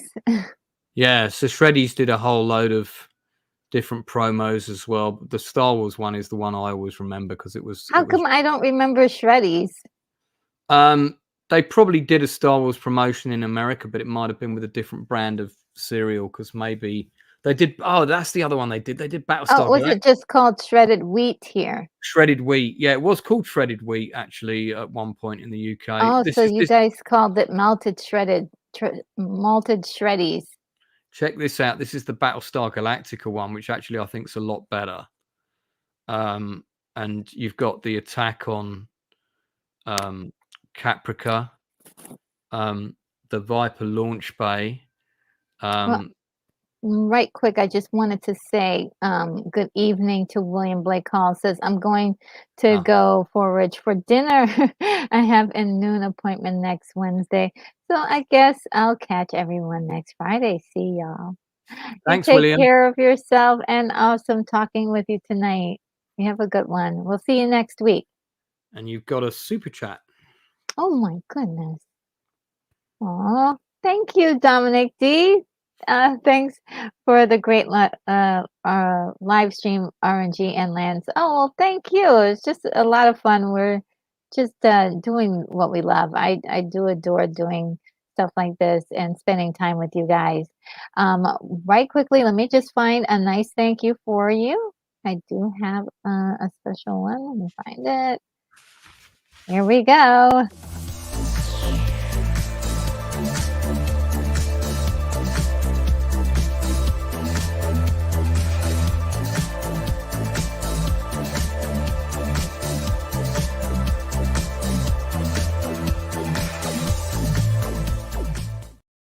I didn't know you were going to show footage of me dancing as a child on that. Oh man! So this promo Battlestar Galactica, there were 4 reverses, and we've only got 3 of them here. So I don't know what the 4th scene was. I think they did a space one, but I might be wrong. Because you got to, if you look on this set of transfers on the bottom right here, you've actually got some Cylon ships. But I mean, where are you going to put a? Well, yeah, I guess you could put one up here with the where they've got the bit of open space. You could put one there. Yeah, these were highly sought after. These were very popular. Oh yeah. As well. A great website. This Serial Offers, guys. This is called serialoffers.com. And how did you find this? I was looking for the Asterix promo. I was talking to someone about it, and I was like, I wonder if that's online anywhere. because I was, you Okay. know how you remember things when you're a kid, Yeah. and then you're always I'm always kind of keen to see if stuff was as cool as I thought it was, and in the case, Thundercats stick and lift stickers. Oh my god! where's that? Thundercats! Show me where's that one, and I'll put it up. Oh, Thundercats. 86 Yeah, to yeah. Here we go. 89. Yeah. Oh my god, Thundercats, guys! Thundercats, ho! Wow. Retro's going to be Thunder, wanting to thunder, track this thunder, down. Thundercats. I love Thundercats. Sorry, I just This go. is pretty good because if you look at this, the artwork, because it's the late Oh 80s, is yeah. much more sophisticated. Mhm. And it looks like each set comes with some cards and also transfers again. And you've got Oh, like this looks like a full-on game though. Like down the bottom there, those cards look like um they're legit. set of 6 cards, 4 different packet backs, profiles of characters. No, it's not a game, but Oh, you could uh probably make one with all this. you could, I'm sure, yeah. Um That's Sing it, incredible. Retro. We've told you, not until Retro gets 10,000 subs are we singing. Wait, is there somebody asking for We'll singing? give you tasters of FARGO, so sweet. Superman 3 action replay game. I don't remember this. Oh, actually, no, I do remember this. Yeah. I mean, by this time, I was a bit old for collecting cereal packs, but yeah, I do remember that. Oh, God bless him, Christopher Reeve. He'll always be the only Superman. Oh, yeah. Do like Chris Reeve. Yeah, and there's a Dungeons and Dragons holograms one. Ooh. It's pretty groovy. I remember when these were a thing. Yeah. So it's a great site, but I don't think he has the one I was looking for. Counting down. Oh, Golden Nuggets is here. So Golden Nuggets had a whole load of really cool promos that came with stickers. But there was one that was a bit like this, was like a mine, but I can vividly picture the artwork, and it's not that. That's 1972. I wouldn't have been around then. Yeah, what's that? These are like wild. It almost looks like Captain Crunch for a second. I was like, oh, is that Captain Crunch? But no. I think Golden Nuggets are like a sort of round, nuggety ball thing. Oh, so it's like it's a different version, is what you're saying. Yeah, I think it could well be the same Mm-hmm. thing. This looks like the one I remember. Yeah. Oh, yeah, that's right. These were like little model houses to create your own little build the nugget city. See that? Oh, You folded them over and kind of glued them together. man, I love these little activity things. Yeah, back in the days when people were actually creative and did stuff. You know what I mean? They're still As opposed doing to just stuff. being glued on their phones all day long. Oh, man. Well, I yeah, I mean, right now there is a push for digital things, but I think a lot of people are loving the craft of things. I'm seeing so many people, crafty people, doing really cool things. So this is it. there's This is still the hope one. for humanity. Well, Creepy, make your town creepy. Make so make this your is own creepy. yeah, this is the one I remember. So it was like the ghostly mine thing, and you got Mm. these kind of cool stickers of creatures and stuff that you'd put on, and Oh. yeah, it was sort of like these creepy little dioramas. That was pretty cool. Um, yeah, that was the one I was remembering. Golden Grahams. I don't think I ever got. They came out in the 90s, so and then of course it all becomes a bit more pop orientated. Look at that. They did a Lord of the Rings movie action cards. Look at this. Damn, I missed out on that. Look, you can even get an out of focus Gandalf action card. How cool. These are all a bit blurry, so maybe there was some kind of 3D I think so. element to them, which is making them look a bit rubbish. Yeah, I think so. I think that's what it was. So A holographic. Yeah, so there you go. Oh, okay, Um, let's just, see what, everybody's saying here. Let's say, um, Sandy Staten says, "How long did I pass out?" You're too funny. And Unicorn Rampant City says, "I remember all this kind of stuff, Lance. I lamented that I didn't take it more seriously back when I then, and I have designed a bunch of my own, but never really produced them." Yeah, I remember all of the little like things you would get from the cereal boxes, and I just never really I took it for granted too, yeah. And, Unicorn also says, like the little Steve Jackson, mini games, if you can recall them, oh things no, like I Car do. Wash I have a Wars. load of those. I have a Oh, load of you those. do? Yeah, The Craft. I've got some Steve Jackson stuff. I don't think it's on this shelf though. I used to have Car Wars. I've got Space Munchkin because he made this game called Munchkin. It's kind of like a sort of silly version of Dungeons and Dragons. And I I did just have a wanna say really quickly, hi to Justin out there. Hey, Justin, so glad you could catch me. Just a little, on the end tail here, but we were, having lots of fun. So glad you were able to make it. yeah, and nice to meet you, Justin. Haven't I'm sure I've seen Justin in the chat before. Maybe I have.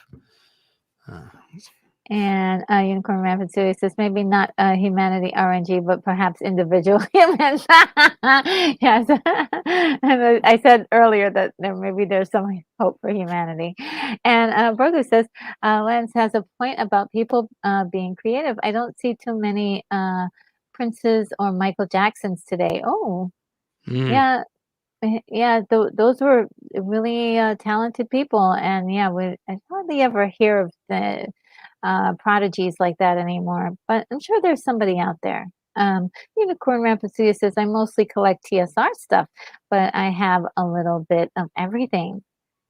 And yeah, TSR did D&D. I've got the Lone Wolf books just there, Unicorn. If you ever got those back in Choose Your Own Adventure books, and I'm playing them all on my channel now. I've got up to book 9, so I'm about to. There's 30 of them, but they're re-releasing them, so and they've only done up to book 10, so I'm about to bypass them. yes, and definitely Viter shares our sentiments as well. Better late than never, Justin. Welcome. And yeah, the okay, so for those of you out there, what can you explain TSR for the audience in case they don't know? TSR, it was the company that was set up by Gary Gygax and another chap, I forget, and to produce TSR Publications actually was the full name of the company, and they produced all the Dungeons and Dragons books and accessories. Mhm. I can't remember if they've been taken over by someone else now, or if the company is actually still going. But yeah, I mean, I was a massive D&D guy back in the day, and I used to DM. I didn't like playing. I liked to always be the GM, the games master. Oh, cool, cool. And Unicorn says, "Oh, dang, I really only support RNG as a public human, but Lance, you're calling out to me." Oh well, dude, if you ever pop up on my channel, I will be very honored to have you there. Aw, I'm so glad to connect people. And also, and Keith E says that Lance has a great channel, vastly different from this one, but great. Yes. Retro's Um, influencing me though. I'm slowly morphing into Lance Nerd Girl. Lance you're Nerd totally Guy. fine. Sorry, I'm not And going trans or anything. Just to clarify that comment. and Unicorn Rampant Studio says, "Yes, I'm always the dungeon master as Yeah, well." for me, Uh, being the dungeon master is like Resident directing a Station. movie. Oh yeah. Well, do you guys know that I've played my first game, and I'm like since the 80s. The other night at what Heats. tabletop channel, and I'm not sure if I have the link for that. I thought I had the link, but it was all Does Keith digital. It was really does Keith run like a D&D game online, like on the channel?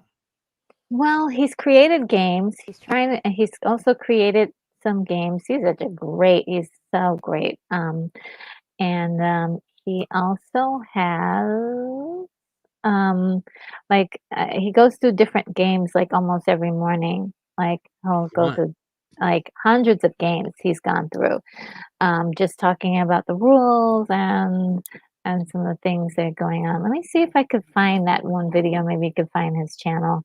'Cause, But I don't think. I've got the Alien role-playing game based on the Alien movies, Yes, yes, yes, yes, and yes. I was thinking about running a game live on my channel with, like, several people Mm, like yourself and a couple of other YouTubers playing the game and me running the game. mhm. I think that would be a lot of fun. Yeah, cool. Ret Yeah. Retro gets So face hugged. News at 11. oh gosh, no.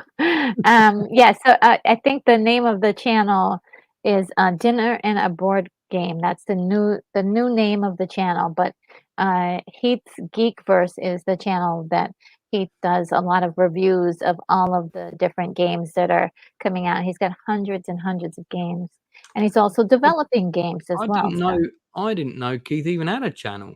Oh, is it Heath's Geekverse? yeah, Heath Heath's with an Geek H. yeah, Heath, Oh, Heath, oh yeah. no, I'm already subscribed to that. I didn't Isn't he great? He's Yeah. fantastic. Um, Is that Keith? Is that Keith's channel that's on here? Or am I Keith, just I'm getting Heath and Keith mixed up I here. think you're get yeah, yeah. Yeah, yeah, yeah. Yes, yes, Heath and Keith, different Different person. people. Yes. Um, and let's see, Justin Wild says, oh, he says, "I wanna play the MGS tabletop, but no one in my area plays those." And, What's MGS? I don't know what that is. yes, Metal Gear Solid. I grew Oh, up on, video, not tabletop, but it's, Metal Gear Solid, man. Um, and, yeah, Grogu, it's not Keith, but it's Heath, Heat. I'll put his name yeah, in the I have thing. to say, I thought you said Keith at first, so I think Sorry, you're guys, my, uh, Heath Geek first. There we go. And then he also has another one which I played on in there, which is called um, Dinner and a Board Game. So much fun. It was all done virtually, so it made it so easy, and they walked me through the whole thing, and I was like, "Oh yeah, that was fun." Um, so sounds yeah, right. I guess that will be it, guys. The next um we do have more movies to cover from 1990 to the present day, of as far as best family animated movies. However, next week will be my 100th uh, live stream. So we are Woo! going to postpone. Yeah, we're going to postpone that. And that particular one, I want people to contact me so I can have you on Count live me in. Is and that talk is to you. that this time next week? Yeah, this time next week, or you should. I should have the invite is already out, or not the invite, but the actual video post is out, so you can see what time that is where you live. So And retro, that's Friday the 29th of September, yeah? yes, and now I would like to start early, so I may start a little bit earlier than I normally do because I have a hard out.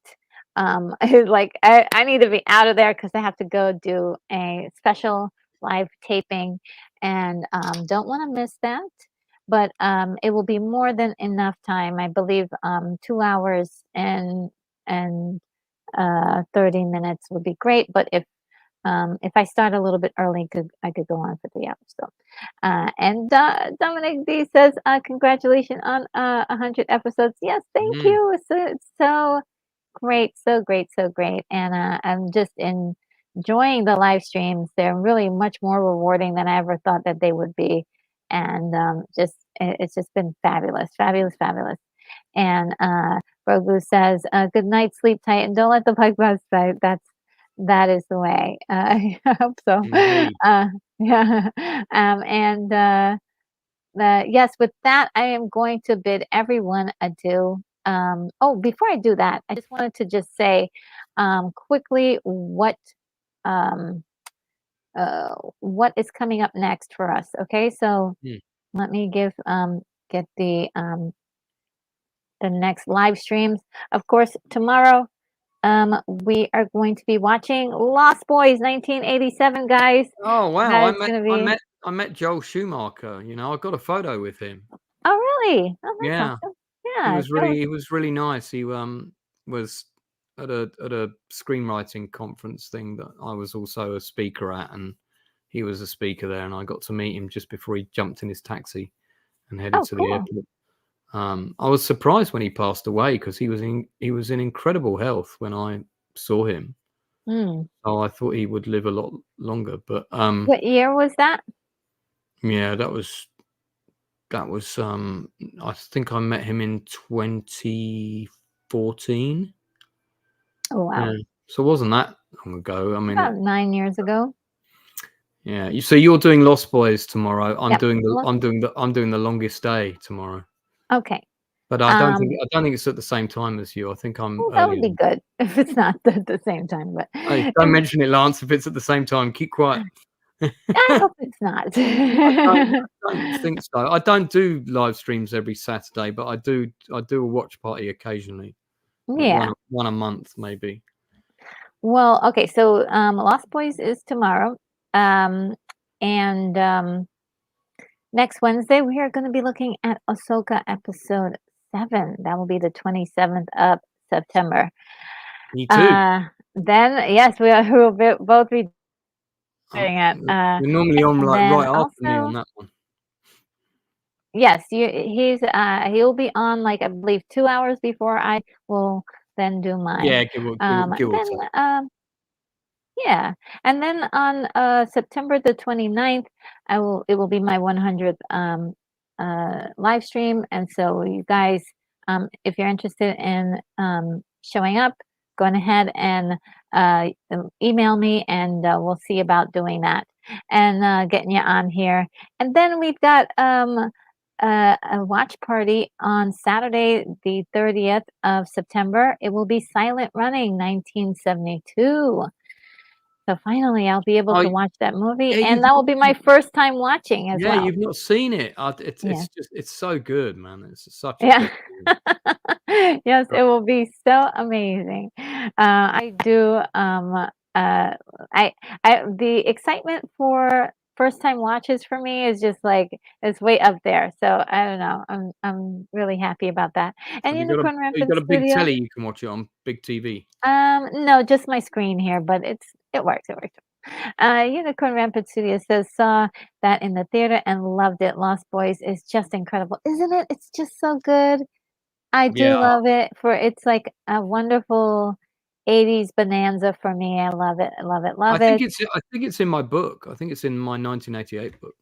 Oh, really? Pretty yeah, yeah. Pretty sure it is. Let me have a look. Because isn't it the 87? Don't Unless it was forget. still out. No. Don't forget. Back then, we got filmed 6 months to a year after you. Oh, that's right. It That's right. wasn't That's the right. international. Yeah, no. So we got it. Yeah, we got it early. It was early 88. It came out in the UK Okay. because I'm sure it's in the book. So yeah, because I remember I went to see it with my friend from college, and anyway, but yeah, I'm pretty sure it's in there. Yes, that is Lance's book there, guys. He wrote a book, 1988. You can find it on Amazon. You You have a link can. for us? You have a link for us at I'll all? get it and chuck it in the chat quickly. Yes, he'll chuck that inside the chat for us to be able to get a copy if we are so inclined. Lance has a lot of books on Amazon. We will one day actually attempt to talk about them all. And Oh, Zachariah is here. Zachary315 is here. Thank you for showing up and saying hi really quick. Says I'm getting here as y'all just wrapping up. Oh man, yeah. it's so good to see you. Like just gone ahead and rewatch. It's going to be a lot of fun. We had a ball today, so. But it was so good to see you. And Keith says, yeah, she's just about ready to slam the door. Okay, I found the book on. What I've done is I've got the link for Amazon.com. Okay. Because most of your people will be American, and you don't want to order it from Amazon.co.uk because if you do, Okay. it'll take about 6 weeks to arrive. Oh, okay, yeah. Thank you So for considering that. And Unicorn Rampant Studio says it's a movie you can sink your teeth into and your eyes and ears. Right? Right? Oh my God. Yes, absolutely. Ah, I love that and you movie. you got the other one, the other vampire movie came out that year, Near Dark. You know, I've never seen that one. It's a good film. It's a good Yeah. film. Not for Okay. kids. Um, Not for kids. uh, The Outcast Creative has put in there a wonderful link for you to see his book, 1988, A Journal Love Films and Friendship. Very, very nice to support him. It's in my inbox. I'm trying to save up enough to. I had a great text from somebody who said, "Wow, I'm really enjoying this book. Both, you know, really moving and funny at the same time. Especially older Lance telling off younger Lance for all his stupid decisions because it's my diary from that year, and Aw. older me comments under the entries and says, "What are you doing?" But that comment was from the Critical Drinker, so Oh wow. he's reading it right now, which Oh was cool. really nice of him to send me that. So, And Dominic D says, great live stream. Thanks, Retro. Have a good night, everybody. Oh wow, yes, I'm going to thank add you. that to the intro or the exit tro. And Out. yes, outro. That would be a better word to use. You Yeah, see, you've got I don't know where it you're came from. choosing. It just popped into my head. I was like the intro, the outro, the I don't know. And with that, guys, I'm going to bid you adieu. Um, and I will see you in the next video.